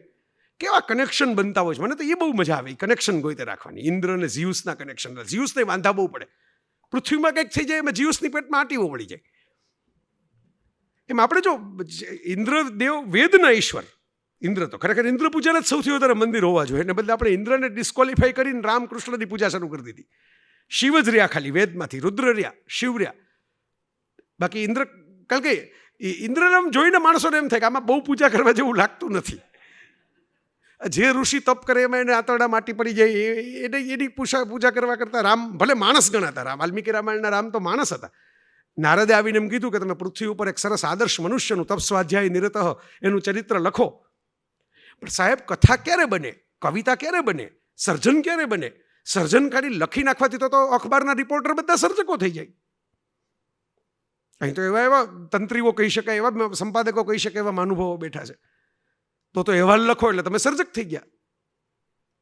પણ નારદ સાથેના સંવાદ પછી વાલ્મીકી જ્યારે પહેલા ક્રૌંચ મા નિષાદ કામ મોહિતમ વાળો જે આખો શ્લોક છે, જો વાલ્મીકીના કોઈ સ્વજનને, વાલ્મીકીના દીકરા દીકરીને કે એના પત્નીને કે એને કોઈ તીર નથી મારી દીધું. વાલ્મીકી આપણે સંતાપ થાય, તમને મને થાય. રસ્તામાં કંઈક ટોળું ઊભું હોય ને આપણે એમ કહીએ કે એક્સિડન્ટ થયો છે, એ જોઈને આપણને સંતાપ ન થાય. આપણને ટ્રાફિકમાંથી કેમ નીકળવું એનો સંતાપ થાય કે આમાં મોડું થશે હવે રિસેપ્શનમાં જમવામાં. પણ કોકનો પગ કપાણો હોય છતાંય તમને સંતાપ થાય કે હે બિચારા કોને શું એક્સિડન્ટ થઈ ગયો. વાલ્મીકીને આ સંતાપ થયો છે. ક્રૌંચ યુગલ કંઈ વાલ્મીકીને થેન્ક યુ કહેવા નહોતું આવવાનું, પણ કામ મોહિતમ મૈથુન રત જે યુગલ છે એને તું પારધી ડિસ્ટર્બ કેમ કરી શક? વિચાર તો કરો. આ આદિકવિ જ્યાંથી બધું સર્જન થયું એ કે તું પ્રણય રત યુગલને ડિસ્ટર્બ કરી તારું સૌથી મોટું તો ખરાબમાં ખરાબ ઓફેન્સિવ અશ્લીલ વલ્ગર કાર્ય જ આ છે કે બે જણા પ્રેમ કરે એમાં તું ડોકાશિયા કાઢવા ગયો. હાવ દેશી ભાષામાં મેં તમને કીધું. એ નિષાદ. પણ એ જે સેન્સિટિવિટીની જે રણઝણાટ થયો ને અંદર, જે સેન્સિટિવિટી રણઝણી સંવેદનાઓ વાલ્મીકીની કે હે હર હાય, બસ ત્યારે ત્યાં લગી પહેલાં લૂંટારા હતા એ પછી કથાઓ બધી ઘણી છે, પછી ઋષિ થયા એ પણ કથાઓ છે, પણ કવિ પછી થયા. તમે બીજાના આંસુએ રોઈ શકો અને બીજાના સ્મિતે હસી શકો તો તમે કવિ થાઓ, તો તમે સર્જક થાઓ, તો તમે કથાકાર થાઓ. આ ભારત કહે તમને, આ ભારત શીખવાડે છે. સાક્ષીભાવ ખાલી ગીતામાં નથી, સાક્ષીભાવ વેદવ્યાસ પોતાનામાં છે. પોતાના જન્મની, ગર્ભાધાનની, માતાની, પોતે નિયોગ જે કર્યો એની, એનાથી થયેલા સંતાનોની, એના સુકૃત્યો દુષ્કૃત્યો, વસંત વિજય કાંતે જે લખ્યું એવું માદ્રી સાથે સેન્સીસનો વિજય, આ ભારત છે. મહાભારતમાં કાંત જેવા કવિ આપણને કહી ગયા છે, આના માટે કંઈ જય વસાવડા સુધી પહોંચવાની જરૂર નથી તમારે. આ વસંતનો વિજય થયો, સેન્સીસ છે એ જીતી ગઈ સંયમ ઉપર. અને એને કેવું સરસ રૂપક, આ કવિતા છે, ત્યાં રૂપકનું નામ આપ્યું વસંત વિજય. આ ભારત છે. આ ભારતનો દરિયો ઉલેચવો ને અત્યંત કઠિન કામ છે. એટલા કોન્ટ્રાડિક્શન મળે, ભરપૂર વિરોધાભાસો એક જ ગ્રંથમાં અલગ અલગ રીતે. કૃષ્ણ તો આખું ચરિત્ર જે છે કે હું મારું નક્કી નહીં, હું વિષ્ટિકાર તરીકે બેઠો બેઠો જોયાય કરું, સાંભળ્યું ખરો, અને હું તો વિરાટ સ્વરૂપ ધારણ કરીને તમને ડરાવું ખરો. આઈ એમ અનપ્રેડિક્ટેબલ. ઓશો એવું કીધેલું કે કૃષ્ણ આપણને વાલા એટલે લાગે છે કે એ અનપ્રેડિક્ટેબલ છે. પ્રેડિક્ટેબલ છે ને એને તો માણસ સમજી જાય. એટલે સગાઈ પહેલાનો જે રોમાંચો એ લગ્ન પછી નથી રહેતો. પાત્રો તો એ જ રહે છે પણ પ્રેડિક્ટેબલ થઈ જાય છે, ટેકન ફોર ગ્રાન્ટેડ લેવાઈ જાય છે. કૃષ્ણ છે અનપ્રેડિક્ટેબલ છે, ક્યારે કઈ સ્થિતિમાં શું કરે એ ખબર નથી પડતી, એટલે આપણને વાલા લાગે છે. તો આપણે આ કથાઓ લખી અને અલગ અલગ બધાએ પોતપોતાના ઇન્ટરપ્રિટેશન કર્યા. રામાયણ મહાભારતમાં પણ, એના પછીની કથાઓમાં પણ. વસુદેવ હિન્દી જેવી કથા છે, એમાં વસુદેવ છે એ પોતાના પરાક્રમોની કથા કે ગ્રાન્ડ ચિલ્ડ્રનને. દાદા એમ કે એક જમાનો, મારો એક જમાનો હતો, કોણ માનશે વાળું, કે જો મેં પરાક્રમો બહુ કર્યા, તમને ખબર છે. એટલે આપણે તો કૃષ્ણના જ પરાક્રમની ખબર હોય, વસુદેવના પરાક્રમો. હવે એ ખરેખર કંઈ કૃષ્ણ ચરિત્રના કોઈ ઓથેન્ટિક ગ્રંથોમાં તો આ છે નહીં, કે કૃષ્ણ કથાઓમાં કે એના મોટા વિદ્વાનોમાં તો તમે વસુદેવ હિન્દીને ગણી ન શકો. એ ગ્રંથને એ લોકો માન્ય ગણે નહીં, એ પાછું જૈન શાસ્ત્રની અંદર જતો રહે. પણ મજા આ છે સાહેબ, ભારતની મજા આ છે કે ભારતના પાત્રો ખુલ્લા છે તમારા માટે. આ અડી શકાય ના ન અડી શકાય એવું ભારતમાં નથી. અડો, લહેર કરો, જાઓ. કૃષ્ણ બાપુજીને તમારે હીરો બનાવીને નવી વાર્તા લખવી તો એ લખો. કૃષ્ણને તો હું કૃષ્ણના બાપને અડો. ગ્રંથ છે હું કહું છું, હું કઈ જય વસાવડાનું ઇન્ટરપ્રિટેશન નથી કહેતો. વસુદેવ હિન્દી મારા પૂર્વજોના જન્મ પહેલા લખાયેલો ગ્રંથ છે. અડો, તમને મોજ પડીને તમે કરો. ગીત ગોવિંદ, રાધા અને કૃષ્ણને પ્રેમાલાપનું જયદેવને લખવું એ લખો. કોણ જજ કરશે? કોર્ટ જજ કેવી રીતે કરે? જજ કોણ કરશે? કાળ કરશે. ભારતના દરેક કથાનકોમાં આ વસ્તુ બહુ આવે, કાળ કાળ કાળ. કાળ જજ કરશે. એ ક્યાંકથી ક્યાંક કનેક્શન બનાવશે. એક ખાંડવ દહનમાં માની લો કે કંઈક અવતાર જેવી જ વાર્તા છે ને, ખાંડવ દહનની એક એંગલથી જુઓ તો. શિરીષભાઈ જેવા ચશ્મા ચડાવીને, લેન્સ ચડાવીને, વ્યૂ પોઈન્ટથી તમે જો ટેલિસ્કોપથી જુઓ તો અવતાર મૂવીમાં આપણે જે વાર્તા જોઈ કે ઓલા નાવી લોકો રહેતા હતા, ત્યાં અચાનક એમ કે બધું એમ ખાંડવ દહન, કારણ કે જૂનું નવું બનાવવા માટે જૂનું કરવું પડે ને, એમાં એક નાગ છે એને વાંધો પડ્યો, અને વાંધો પડ્યો તો એણે એ વાંધાનું કનેક્શન કાઢ્યું. એટલે જે કર્મનો નિયમ સમજાવવા માટે બહુ બધી ખટપટ કરવામાં આવે છે કે કર્મનો નિયમ કેટલી ઇઝીલી સમજાવી દીધો કે ભાઈ અજાણતા પણ તમારે કોકનું ઘર તમે ઉજાડ્યું હોય તો એ ત્રીજી ચોથી પેઢીએ એ પાછો આટો મારવા આવશે. વિચાર કરજો, આટલું ધ્યાન રાખજો. પણ આપણે છે ને આપણું સિલેક્શન બહુ, જો અહીં જેટલા બેઠા છે ને બધાએ બચપણમાં સત્યવાન સાવિત્રીની વાર્તાઓ સાંભળી જશે. જેટલા બેઠા ને બધાએ ભારતીય વારસામાંથી સત્યવાન, એમાં છે ને મજા બહુ આવે બધાને. શું કામ? કારણ કે આ કોઈક હોસ્પિટલમાં માંદા પડીને હોતા હોય ત્યારે ટિફિન લઈને આવે તો ખરા. આવી ટ્રેનિંગ બચપણમાં આપી હોય તો સાવિત્રી થવાની. એટલે આપણા પુરુષ પ્રધાન સમાજે સત્યવાન સાવિત્રીને હાઇલાઇટ કરીને આમ જેને કહેવાય મૂળ કથા ક્યાંથી આવી એ લોકોને ઘણીવાર તો ખબર ન હોય. એટલું બધું સત્યવાન સાવિત્રી બધી કથા ફેમસ કરી દીધી. પણ રૂરુ અને પ્રમદ દ્વારાની કથા તો કોઈ બોલતું જ નથી, કારણ કે એમાં ઊંધું કરવાનું છે. સાવિત્રી યમરાજની પાછળ ભાગે એને બદલે રૂરુ બ્રહ્માની પાછળ ભાગે છે કે મારું આયુષ્ય લઈ લ્યો અને મારી પત્નીને આપો. ત્યાં વાંધો પડી જાય પાછો કે આ બા તો આપણે કોકને સાવિત્રી થવાનું કહીએ ત્યારે એ આપણને રૂરુ થવાનું કહેશે તો કેમ મેળ પડશે? અને રૂરુ કોણ? ચવન સુકન્યા, ચવનપ્રાશવાળા. હવે આપણે એમ ઓળખાણ આપવી પડે અમુક લોકોને તો, કારણ કે એને ચવન કયો તો પાછું ઉપરથી જાય, એટલે એમ કહેવું પડે કે ચવનપ્રાશવાળા, ચવન ઋષિ. એ પછી પાછી રસિક કથાઓ બધી કેમ યુવાન થયા અને કેમ રાફડામાં, અને એ ખરેખર રાફડો હતો કે નહીં. શિરીષભાઈએ તો 3-4 સાઇટેશન આપી દીધા છે એક જ કથાના. ઘણી જગ્યાએ એવું આપ્યું છે, બ્રહ્મા પ્રજાપતિ ને પુત્રીની કથાઓમાં બધી જગ્યાએ અલગ અલગ સાઇટેશન આપ્યા છે. તમે કમ્પેર કરો જાતે કઈ કથા તમને વધારે લાગે છે. પણ એ ચ્યવન ઋષિને સુકન્યા ને એનો જે દીકરો હતો એ એક અપ્સરાને પરણો, અને એ અપ્સરાને પરણો એમાંથી જે દીકરો થયો એ રૂરુ. એ પાછા એક બીજા સ્થુલાકેશ ને મેનકાએ જે દીકરી મૂકી હતી પ્રમદદ્વારા, એને પરણ્યો, અને પ્રમદદ્વારાને સર્પદંશ થયો, અને સર્પદંશમાં રૂરુએ પછી એટલી આરાધના કરીને, પછી એ આરાધનામાંથી બ્રહ્માએ પ્રગટ થઈને એને કીધું કે તારું અડધું આયુષ્ય પ્રમદદ્વારા સજીવન થઈને રૂરુએ સાપ ઉપર વેર લેવાનું શરૂ કર્યું. શિરીષભાઈ ધૂળ ધોયો જેમ આમ સોનાનો ટુકડો ગોતી આવે ને ધૂળના ઢગલામાંથી વીખીને, એમ ગોતી આવ્યા કે અહિંસા પરમો ધર્મ જેવું સુપર ફેમસ સેન્ટેન્સ છે એ ત્યાં એક સાપે પછી કીધું. દિંડબકે નામનો એક સાપ હતો, એણે રૂરુને એમ કીધું કે ભાઈ તું કારણ વગર બધાય સાપને કાં મારવા, પણ તારી પત્નીને એક સાપ દસી ગયો એટલે હું આખી સાપ જાતિ જવાબદાર એના માટે. એ સાપ બોલે છે, વિચાર કરો. પાછું બોલાવ્યું જ કથા કરે કોની પાસે? સાપની પાસે. અહિંસા પરમો ધર્મ. અહિંસા પરમો ધર્મ ક્યાંથી એવું વાક્ય? ઘણી વખત આપણને પકડાતા નથી આ વાક્યો ક્યાંથી આવ્યા. શિરીષભાઈ એ કામે કરી દીધું કે લ્યો તમને આ ભેગું કરી દઈએ, સાઇટેશન કરવું હોય તો છૂટ. ક્યાંથી આવે તમે વિચાર તો કરો. આમાં હું વાંચતો તો હું તો આમ ઊભો રહી ગયો ત્યાં. ઋગ્વેદ તો દુનિયામાં જૂનામાં જૂનું છે. એ તો એમાં કંઈ, એટલે તો લોકો અપૌરુષીય કહે છે કે ભાઈ એક વ્યક્તિ કેમ લખી શકે આટલા વર્ષો પહેલાં. તો આ તો શ્રુતિ સ્મૃતિની પરંપરામાંથી ઋગ્વેદ આવ્યો. તમે કલ્પના કરો સાહેબ, ઋગ્વેદની અંદર પૂર્વશી પુરુરવાની આખી કથા નથી. આખી કથા તો વિક્રમો વર્ષીઓમાં બને છે. જ્યારે આમ કાલિદાસ જેવો માણસ રંગપૂર્ણી કરે છે, કનેક્ટિંગ ધ ડોટ્સ, ટપકાઓ જોડીને ચિત્ર બનાવે છે આખું. પણ એમાં ઉર્વશીની પાછળ પુરુરવા ઘેલો થઈને જાય છે ત્યારે ઉર્વશી એમ કહે છે કે સ્ત્રીના હૃદય તો વરુઓ જેવા હોય છે. વૃક. મેં વરુ શબ્દ વાંચીને મેં ઓરિજિનલ ઉપાડ્યું. મેં કીધું આ વરુનું સંસ્કૃત શું થતું હશે? વુલ્ફ છે એ તો ઇંગ્લિશ છે, તો એ જમાનામાં વેદના જમાનામાં વરુ એ છે. વ્યાઘ્ર તો આપણે જાણીએ છીએ, સિંહ ને વાઘ ને એ બધું તો વરુ. પછી મેં ઓરિજિનલ સાઇટેશન કાઢ્યું ઋગ્વેદમાંથી, એમાં નીકળ્યું વૃક.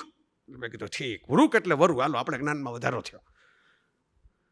કોઈક વુલ્ફ અને વુલ્ફ અને વૃક પાછો આમ બોલવામાં જ લગભગ સરખું લાગે ફોનેટિક્સની એંગલથી જુઓ તો. સ્ત્રીના હૃદય તો વરુઓ જેવા હોય છે. હવે વિચાર કરો, આ કોઈક 21મી સદીની કોઈ ડાર્ક કથાની કોઈ નાયિકા કહેતી હોય એના નાયકને, એવું કોઈક પાત્ર છે. આ કોઈ નવી ચરિત્રની કથાઓમાં રચાતું હોય ને કોઈક સ્ત્રી છે એ પુરુષના માંગલીના ટેરવે રમાડીને પછી એમ કહેતી હોય, એવું પાત્ર છે. ઓલા ઈશ્કિયામાં નથી કહેતો કે ઓરત અને મર્દવાળો ડાયલોગ, અરશદ વારસી ને નરસુદ્દીન શાહ ને વિદ્યા બાલનવાળું ઈશ્કિયા, એવો ડાયલોગ છે ઋગ્વેદમાં છે. પણ તમને શિરીષભાઈ કોઈક બતાવે આંગળી પકડીને ત્યારે જોશો કે એમને જોશો? ઋગ્વેદમાં તો પસાર થવું અડાબીટ જંગલ છે. તમારે જેમ મોટા મ્યુઝિયમમાં, મોટા જંગલમાં ભૂમિયા જોઈએ ને, ગાઈડ જોઈએ ને, ભારતીય કથા વિશ્વને શિરીષ પંચાલા ભૂમિયા છે, આ ગાઈડ છે. જે તમને આડી અવળી કેળીઓમાં ન ફસાઈ જાઓ, ઊંધા ચત્તા ન જતા રહ્યો, પણ તમારે જોવાનું છે એ જોઈને જ બહાર નીકળો. એમાં તમને રહી જાય એવું ન થાય. તમારે જ્યાં પગ બોળવાના છે ત્યાં બોળી જ લ્યો, અને જે ફળ ખાવાનું છે ખાઈ જ લ્યો. એ પ્રયાસ એટલે ભારતીય કથા વિશ્વનો યજ્ઞ, એ પ્રયાસ છે. એટલે મેં તમને કીધું ને કે આ એક વાતમાં સમાય એમ નથી. પણ જે યાન માર્ટેલને હું તમને કહેતો હતો, લાઈફ ઓફ પાઈવાળા, એ લાઈફ ઓફ પાઈ જેને યાદ હશે, હવે આખી કથા કહેવાનો તો ઉપક્રમ નથી અત્યારે, એ તો પછી મેં કીધું ને સપ્તાહ પારાયણ ગોઠવવી પડે વિશ્વકોશે પ્રવચનને બદલે, કે આ 7 દિવસની પારાયણ છે કથા વિશ્વ ઉપર, તો આવી બધી કથાઓ આપણે કહી શકીએ. પણ લાઈફ ઓફ પાઈ બહુ જાણીતી છે, ફિલ્મ છે, હિન્દીમાં પણ ડબ થયેલી છે, OTT ઉપર અવેલેબલ છે, ઓસ્કારને કારણે ગાજેલીને જોયેલી ઘણા લોકોએ હોય, વાર્તા પણ અવેલેબલ છે. એટલે હિન્દી સુધી પહોંચી ગઈ છે વાર્તા. ગુજરાતીની મને ખબર નથી થઈ કે નહીં, પણ હિન્દીમાં તો છે જ અવેલેબલ લાઈફ ઓફ પાઈ. એમાં 2 સ્ટોરી છેલ્લે પેલો કહે છે કે એક પેલી બનેલી ઘટના કે મારી માને મારી નાખવામાં આવી, એક રસોઈયો હતો એ ભયાનક હતો. આ યંગ જનરેશનના 2-5 મિત્રોને યાદ હશે અત્યારે આખું જે ફિલ્મ, બરાબર. બીજું એમ કહે છે કે મેં તમને ઓલી વાર્તા સંભળાવી કે વાઘ હતો, હું હતો, વાઘ એકલો રહી ગયો, એક ઝરખ હતું ને. છેલ્લે એમ કહે છે કે 2 વાર્તા છે, ઘટના એક જ છે, હું હોડીમાં એકલો હતો ને બહાર નીકળો. 2 વાર્તા છે. તમને મજા કઈ વાર્તામાં આવી? ઓલા 2 ઇન્ક્વાયરી કરવા માટે આવે જ ને એને કહે છે એટલે એટલે ઇન્ક્વાયરી કમિશનવાળા બે જે વ્યક્તિઓ છે ને એમ કહે છે પેલી વાઘવાળી વાર્તામાં બહુ મજા આવી. બસ તો એ કે કઈ સાચી એમ પૂછે છે. કઈ વાર્તા સાચી? એક રસોઈયો હતો, એક મા હતી, માને કાપીને ફેંકી દીધી રસોઈયાએ એવો ક્રૂર હતો, એની સાથે રહેવાનું આવ્યું, એ સાચું? કે ભાઈ આ પેલી વાઘ હતો ને ઝરખ હતો, પેલી વાઘ ને ઝરખ ને ફેન્ટેસીમાં મજા આવે ને, એટલે પેલા લોકો કહે છે કે વાર્તામાં તો આમાં મજા આવી, આ છાપવા જેવી છે. એ યાન માર્ટેલ આનું એનાલિસિસ કરતા એવું કહે છે કે લાઈફ ઇઝ અ સ્ટોરી. જિંદગી એક કહાની છે. અપની કહાની છોડ જા, કુછ તો નિશાની છોડ જા, મોસમ બીતા જાય. જિંદગી એક કહાની છે. Life is a story. Rule 1. જીવન એક વાર્તા છે. મારા પપ્પા જીવી ગયા એની આખી સમરી હમણાં જ કુમારપાળભાઈ લેખની ચર્ચા કરતા હતા, બીજા બધા મિત્રો સત્યમુનિને બધા પરિમલભાઈને બધા યાદ કરતા હતા. હવે એ જીવી ગયા ત્યારે ક્ષણો હતી, ત્યારે મોમેન્ટ્સ હતી. આજે હું રેટ્રોસ્પેક્ટિવ ઇફેક્ટમાં જોઉં તો એ વાર્તા થઈ ગઈ. Life is a story. આ વાક્ય નંબર 1. જો 3 ચાવીઓ છે ખજાનો ખોલવાની, પેલી આવે ને 3 keys to the treasure, video game જેવું છે. Life is a story. You can choose your story. લાઈફની મજા શું છે? તમે તમારી વાર્તા પસંદ કરી શકો છો. મારે કઈ વાર્તા કેવી છે? ધીરુભાઈ ઠાકરે પસંદ કરી એક વાર્તા, મારે વિશ્વકોશ નામની વાર્તા કેવી છે જીવનને, તો એને સમર્પિત થઈ ગયા. જે કોઈ દરેક માણસ પોતપોતાની એક વાર્તા પસંદ કરી, નથી કરતા એના ભોગ એના, આપણે બીજું શું કહી શકીએ. પણ તમે કરી શકો છો ધારો તો. કોઈક એન્જિનિયર થવાની, ડૉક્ટર થવાની, વોટેવર, શિક્ષક થવાની, વાંચક થવાની. મારે શું કરવું? તો કે મારે વાંચવું જ બધું, બસ સરસ વાંચક થવું છે, આપણે કંઈ બીજું નથી થવું, વાંચક ભાવક થવું છે. એ જોશે ને, નહીતર એકલા સર્જકો ત્યાં બધા મંચ ઉપર બેઠા રહેશે ને સામે કોઈ બેઠું નહીં હોય કેવું લાગશે? You can choose your story. અને ત્રીજી ચાવી, story with a imagination is always a better story. જેમાંથી મેજિક રિયાલિઝમ જેવી આખી એક પરંપરા આવી લખવામાં. Story with a imagination is a better story. અને એટલે સ્ટોરી મહત્વની છે ઉપદેશ કરતા, કોટ્સ કરતા, બોધ કરતા. સલમાન રશ્દીએ હમણાં એક પુસ્તક લખ્યું છે અને લેંગ્વેજીસ ઓફ ટ્રુથ 2003 થી 2020 સુધીના એના નિબંધો એમાં છે. અને બહુ મજબૂત નિબંધો છે, મોટા સાઇટેશનવાળા ભરપૂર. અને રશ્દીનો મિજાજ તો ખુરાટ છે, એ બધાને ખબર છે. એ તો કાન પકડી લે, કેવા કાન પકડ્યા છે એને એ બધાને ખબર જ છે. અને પછી એણે કંઈ એપોલોજી પ્રગટ કરીને કે ના કાલથી નહીં લખું, જવા દો, આ વખતે માફ કરો, ભૂલ થઈ ગઈ, એવું તો કંઈ કીધું નથી. એમ કીધું તો મારી નાખો, આપણે જ લખી નાખ્યું જે મને લાગ્યું એ. હું એમ કે બીજી એટલે ચોખ્ખું કીધું તું એ જ મને કહું તો આ કે દુનિયામાં જેટલા થઈ ગયા એ બધા મારા માટે તો પાત્રો છે, હું એને લઈને વાર્તાઓ રચી શકું, એમાં શું વાંધો તમને? બીજાની પાત્ર લખી શકાય તો કોઈ પણની વાર્તા લખી શકાય, એવું કહી દીધું એના સામે બહુ બળાપા થયા ને બહુ સામસામા બે સંસ્કૃતિઓ ટકરાઈ ગઈ આખી. એટલે લંડનમાં રક્ષણ આપવામાં આવ્યું. આપણે તો જોવાવાળા, આપણે મુસાભાઈના વા પાડી, બે અબ્રાહમિક ધર્મો હામાં આવી ગયા, એમાં આપણે શું કરીએ? બરાબર, આપણે જોયું ખાલી બેઠા. પણ હું તો આ રશ્દીનો પરિચય આપું છું. એટલે આ માણસ એવો નથી કે જે સિંગલ કલરનો હોય, મારે એટલું જ તમને કહેવાનું છે. બાકી કાંઈ આપણે ચર્ચામાં નથી પડવું, કારણ કે એ વિષય નથી આપણો આજનો. આટલો મલ્ટી કલર લેન્સથી દુનિયા જોઈને કથાઓ લખનારો માણસ છે. એ માણસે લેંગ્વેજીસ ઓફ ટ્રુથ જેવા અત્યારના બેસ્ટ સેલર ગણાય દુનિયામાં, એ પુસ્તકના પહેલા જ પ્રકરણનું પહેલા જ પાનાનું પહેલું જ વાક્ય એવું લખ્યું છે કે there were stories and there were books. વાર્તાઓ હતી અને પુસ્તકો હતા. સ્ટોરીઝ કેમ બિફોર બુક્સ. વાર્તાઓ પહેલા આવી, પુસ્તકો પછી આવ્યા.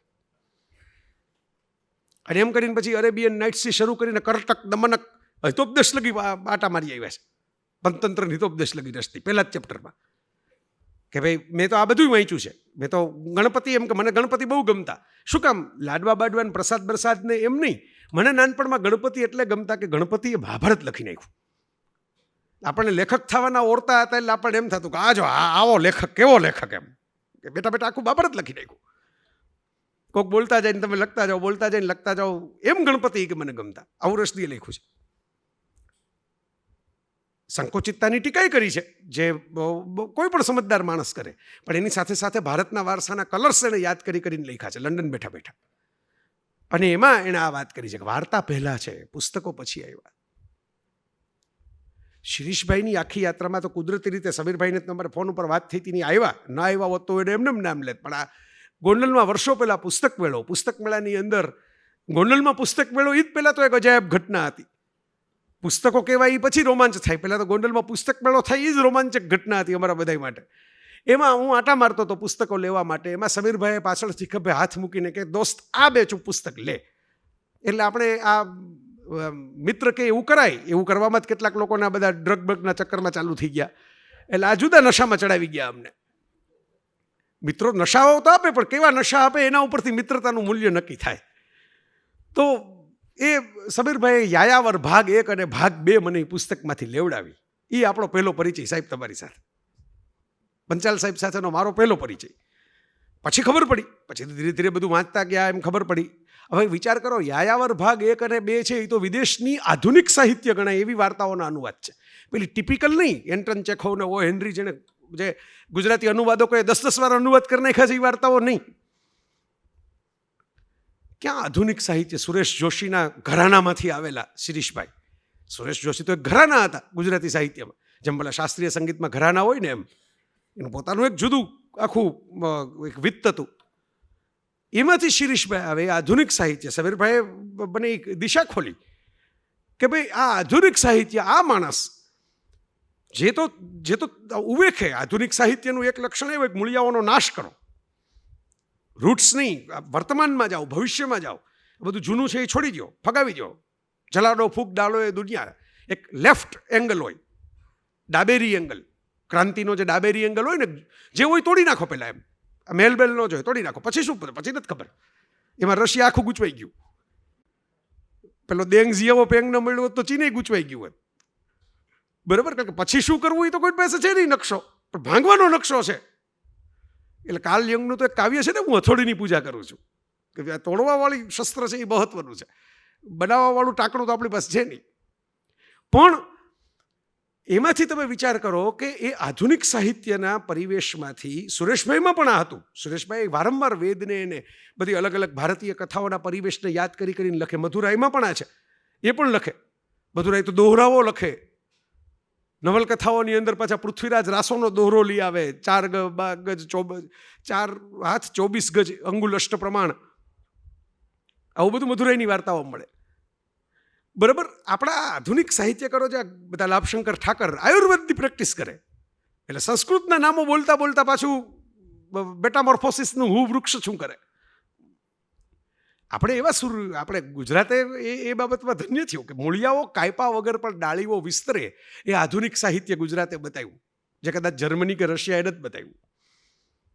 ગુજરાતે બતાવ્યું. મૂળિયાઓ કાપવાની જરૂર નથી. મૂળિયા ક્યાં તમને નડવા આવે? તમારે ઊંચા થવું હોય તો મૂળિયાને રહેવા દો, અને તોય ઊંચા થઈ શકો ને વિસ્તરી શકો. ઉલટાના મૂળિયા મજબૂત હશે તો ઊંચા થયા પછી ડોલશો નહીં, સ્થિર રહેશો. અને એ સુરેશભાઈ આખું આમ તો મજૂસવાળી વાર્તા જે છે, જે ખરેખર મજૂસ અને પેલી ધૂમકેતુની વિનિપાત, એનો ક્યાંક આમ જુઓ તો એક દૂરનો તાતણો. મને, હું નથી કહેતો, તો શિરીષભાઈ સામે બેઠા છે એટલે કે એમ ન માનતા કે વિનિપાત ને મજૂસ એક વાર્તા છે. હું એમ કહું છું કે બેમાં દૂરનો તાતણો, એક પેલો વિષાદ જે છે એક જૂનું જતું રહેશે, એ સચવાશે નહીં. એની સાથે મારી સ્મરણ, મારી વાત, મારો ખજાનો જતો રહેશે. અને એ ખજાનો તો મને જ ખબર છે. જૂનો પટારો જતો રહે, એની જગ્યાએ નવી વસ્તુ આવે. પેલી સ્વામી પિક્ચર બન્યું હતું મનોજ બાજપાઈનું, જે મૂળ વાર્તા અંગ્રેજી છે, ચિકન સૂપ ફોર સોલમાં લખાયેલી છે. ચેર દાદાની કાઢી નાખવાની હતી, અને પછી પેલા કે ચેર કેવી રીતે લીધી હતી, કેવો રોમાન્સ હતો એ ચેર લેતે વખતે. હપ્તા ભરવાના પૈસા નહોતા ત્યારે ખુરશી લઈ આવ્યા હતા પતિ પત્ની બે ઘરમાં, જેમાં છોકરો પહેલા પેદા થયો, એને રમાડ્યો, એને મોટો કર્યો. એ ખુરશી છે આજે તમને ભંગારનું લાકડું લાગે છે. એના સ્મરણો જૂનું ઘર ખાલી કરતા, એ સ્મરણો તમને ઘર બનાવે છે ને. બાકી તો દિવાલ છે, તો કાં વિશ્વકોશની દિવાલો મને ઘર ન લાગે. મારે આ પૂરું થાય એટલે આપણે બધા એમ કે હાલો ઘરે જાય, પ્રોગ્રામ પૂરો થયો. આ દિવાલ છે, આર્યું પંખા છે, લાઇટ છે, દિવાલ છે, કાં ઘર નથી લાગતું. મોટું છે ઉલટાનું, તોય નથી લાગતું. પેલા વિનાશ ભાવની નથી એમાં. એ જે વ્યથા જે છે, એ વિનિપાતવાળી વ્યથા, એ જે મજૂસવાળી વ્યથા, એ ક્યાંકથી પેલી ટ્રેસ થતા મહાભારતના સંશોધન નિબંધો, ગોવર્ધન પર્વતવાળી વાર્તા, આમ કરતાં કરતાં કરતાં શિરીષભાઈને ક્યાં લઈ આવે કે એક માણસ આયુષ્યના 7મા દાયકે જ્યારે કાંઈ એને મેં સબીરભાઈ સાથે મારે સંવાદ થતો હોય ને એટલે મને ખબર છે કે સાહેબને પ્રસિદ્ધિનો મોહ નથી. નીતિનભાઈને અમે અનુભવ કર્યો કે સાહેબને વધારે પુસ્તકો વેચે એવો મોહ નથી, તો અમને મોહ હતો. આ તો એક પેલું સ્વીટ કોન્સ્પિરસી કહેવાય એવું એક મીઠું ષડયંત્ર અમે બે કર્યું કે થોડાક પુસ્તકો વેચાવાય જોઈએ. વેચશે, ગુજરાતી પ્રજા છે ભાઈ, પૈસા ખર્ચશે તો પાનું ખોલશે, મફત આપશો તો ચાનો કપ મૂકશે.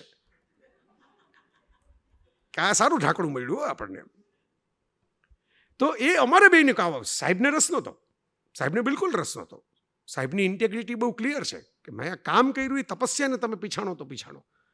હું તમને આંગળી ચીંધું છું, એમાં તમે આ દરવાજો ખોલો ને આ વિશ્વમાં પ્રવેશ કરો. મારા પગે પડી જવાની જરૂર નથી. તમે આ દરવાજો ખોલીને આ કથાઓના પગે પડો. અને એ તો એમ નથી કહેતા કથાઓના પગે પડો, એ તો એમ કહે છે કથાઓને વહાલ કરો. પગે પડવાવાળી વૃત્તિ જ આ વ્યક્તિમાં નથી. એવી સાહેબગીરી એમને ગમતી નથી. એટલે એ જે આખી જર્ની 7મા દાયકે માણસને સારી કારકિર્દી પછી રિટાયર થયા છે, પૈસાની ખેવના નથી, પુરસ્કારની ખેવના નથી, નામની ખેવના નથી, પ્રવચનની ખેવના નથી. એ એક મોટી ખેવના છે. મેં પૂછ્યું નીતિનભાઈને, મેં કીધું શિરીષભાઈ કંઈ નહીં બોલે? મેં કીધું કાંઈ આશીર્વચન કાંઈ? તો મને કે ના એ તો નીચે જ બેસશે, ઉપર નહીં બેસે. કુંવરબાળભાઈ મને કંઈક નીચે જ બેસશે. આવ્યા છે વડોદરાથી ખાસ, પણ બોલશે નહીં. આપણે તૃષ્ણા છે ને, આ તમામ તૃષ્ણાનો ત્યાગ કરીને માણસ એક કામ કરે. એ શું કરે? ભારતીય કથા વિશ્વનું સર્જન.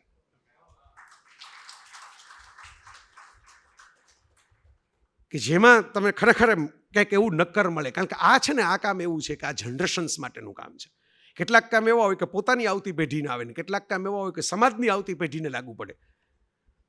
ગાંધીજી જે કામ કરી ગયા એમાં મોટાભાગના કામ એવા નહોતા કે જે રામદાસને, દેવદાસને, હરિલાલને, મણિલાલને કામ લાગતા હોય. એવા હતા કે જે તમને મને આપણા જીવનમાં કામ લાગે. એ લેવલના જે કામ હતા. કૃષ્ણ જે કામ કરી ગયા એ કંઈ શાંબ અને પ્રદ્યુમન માટે નથી કરી ગયા, ભારત વર્ષ માટે કરી ગયા, માનવ જાત માટે કરી ગયા. એ લેવલનું જે કામ છે એવું એ લેવલનું આ કામ છે ભારતીય કથા વિશ્વ. તમને નાનકડી 2-4 ઝલક એની તમને આપી અને હું સમાપનની દિશામાં જાઉં. નાનકડી ઝલક એટલા માટે મેં તમને એટલે જ કીધું હતું કે આમાં પારાયણ કરવી પડે. બહુ બધી કેટલી કથાઓ તમે કહો, ક્યાંથી ક્યાં વાત નીકળે, ક્યાંથી ક્યાં સંદર્ભ નીકળે વાતના, સંસ્કૃતના, પ્રાકૃતના. અને આપણી પાસે કથાઓ એવી, ભંગસ્વાન રાજાની કથા અનુશાસન પર્વમાં ભીષ્મ કેવી આધુનિક કથા કે સ્ત્રીનો પણ અવતાર લેવાનો, પુરુષનો પણ અવતાર લેવાનો. ને કેમાં વધારે આનંદ થયો તો કે રાજા ખુલીને એમ કે સ્ત્રીમાં. આ પાછું ભીષ્મ જેવા વડદાદા, પિતામહ કોને કહે છે? યુધિષ્ઠિરને કહે છે આ કથા. પિતામહ સ્ત્રી અને પુરુષ વચ્ચેના સ્નેહ સંબંધની કથા યુધિષ્ઠિર તો ધર્મ પુરુષ કહેવાય, એને સમજાવે છે કે રાજાને તો બધી ખબર હોવી જોઈએ, રાજાને તો તમામ આસ્પેક્ટ્સ, કલર્સ એની પાસે હોવા જોઈએ, તો તમે રાજા થઈ શકો. લેખકને, કલાકારને, રાજાને એકાંગી થવું પાલવે નહીં. એને તમામ વસ્તુઓમાંથી પસાર થવા તો આવડવું જોઈએ. પરકાયા પ્રવેશની ખબર હોવી જોઈએ. આ પરકાયા પ્રવેશની જ કથા છે ને, લિટરલી પરકાયા પ્રવેશ. આવી કથાઓ આપણી પાસે છે. યમીનો સંવાદ વાંચો, તમને એમ થાય લગ્ન સંસ્થા પણ બની નહીં એ પહેલાં આવી વાત. આદમ અને ઈવને પણ આ જ વાત થાય, પણ ફરક છે.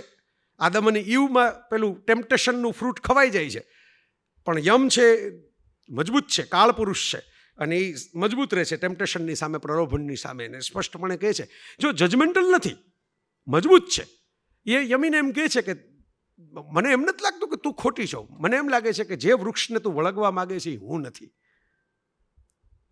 તું બીજું સરસ વૃક્ષ ગોત અને લતાની જેમ વીંટળાઈ જા. આ ભારત છે. આ ભારત કોણ ખોલશે તમારી સામે જો શિરીષ પંચાલ ન હોય તો? આપણે મુશ્કેલી શું છે? આપણે આપણી વાત માટે બહુ પૂરા કોન્ફિડન્ટ નથી હોતા. આ તમે વિચાર કરજો. હમણાં જ હું એક ભાઈ અમદાવાદમાં જ પેલા હિમાંશુભાઈની ડોટર વિતસ્તા એક સેમિનાર રાખેલો ફ્રીડમ ઉપરનો, એમાં અમે ચર્ચા કરતા હતા. નાનકડો, એ તો મારે તો એમાં હું તો હાથ જોડીને આ કહીને જ આવ્યો કે ભાઈ મારે અહીં પહોંચવાનું છે, એટલે હું નીકળું છું, તમે આગળ ચર્ચા ચાલુ રાખો. મેં તો તમે એમ કીધું કે આવો, અહીં લગી આવો છો તો અમે આમાં આવો, એટલે પ્રેમવશ આવ્યો. એમાં સરસ એક વાત આવી કે થેલો લઈને માણસ શાકભાજી લેવા જતો તો મારે શું કહેતા કે ડોહા કે જૂની પેઢીના છે, આવી જૂની થેલી લઈને શાકભાજી લેવા જાય છે. હવે બધા યુરોપિયન દેશો ને અમેરિકન દેશો ને બધા આપણને એમ સમજાવ્યું કે આને ઇકો ફ્રેન્ડલી બેગ કહેવાય. જે આપણે જૂની પેઢીના બાને તો હવે વળગણ થઈ ગયું છે ને લોભિયા છે, બા જૂની થેલીઓ જ વાપરા રાખે છે અને સીવીને થેલીઓ બનાવે છે ગોદડામાંથી, તૂટી ગયેલા શર્ટમાંથી. એમ કરીને આપણે બાની ટીકા કરતા હતા, તો બા તો ઇકો ફ્રેન્ડલી નીકળ્યા, બા તો એકદમ આધુનિક નીકળ્યા. બાના નામની તો ગ્લાસગોમાં પરિષદ થવી જોઈએ, બરાબર, કારણ કે કાર્બન ઉત્સર્જન ઓછું કરે છે. એકના એક વસ્ત્રનો 4 વાર ઉપયોગ કરીને અને પેપરને એનો ઉપયોગ ઓછો કરીને, બરાબર. પણ આપણને કોન્ફિડન્સ નથી, આપણે ધરબાઈ જઈએ છીએ. કોક આપણને ધરબી દે નહીં, પહેલાં આપણે ધરબાઈ જવા માટે તૈયાર જ ઊભા હોઈએ છીએ કે હા અમને ન આવડે, અમને ન ફાવે, આ બધું જૂનું થઈ ગયું, નવું લઈ આવો, નવું પ્લાસ્ટિક બેગ. પછી પાછા જે લોકો આપણને પ્લાસ્ટિક બેગ પકડાવી દીધી એમ કે કાં તો ખોટું કહેવાય, એટલે પછી આપણે મૂંઝાઈએ કે ઓલા કમિશનરે ના પાડી પ્લાસ્ટિક બેગ નથી વાપરવાની. એટલે બેગ વાપરવામાં દાણચોરીની ફિલિંગ આવે. બેગ લઈને જતા હોય પ્લાસ્ટિકની, તેમ લાગે કે પકડીને કોઈક હમણાં 50 રૂપિયાનો દંડ કરી લેશે. આ જે ધરબાઈ જવાની વૃત્તિ ન રાખો ને તો તમને ખબર પડે કે આપણે દુનિયાને ખોખારો ખાઈને કહી શકીએ કે અમારા જેવા કલર તમારી પાસે નથી. તમે જેને મોડર્નિઝમ કહો છો એ મોડર્નિઝમના દાદા ઓગળી જાય ને એ લેવલની આધુનિકતા અમારી પાસે છે, એ લેવલના પાત્રો કથાઓ અમારી પાસે છે.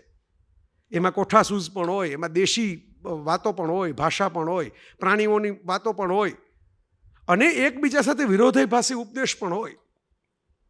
એમાં કોઈક વિષ્ણુ શર્માએ આવે, કોઈક નારાયણ પંડિતે આવે, આ બધા નામો છે. એક જ વ્યક્તિ હતા કે અનેક વ્યક્તિ હતા આપણે જાણતા નથી. પણ કથાનું સંકલન હું તો આની પહેલાં બોલેલો છું અહીં GLF-માં કે કથા સરિત સાગરની તો મૂળ વાર્તામાં જ તમે ધન્ય થઈ જાઓ. કે શિવે પાર્વતીની વાર્તા સંભળાવી, પાર્વતી એમ કીધું મજા, બોર થઈ ગઈ છું.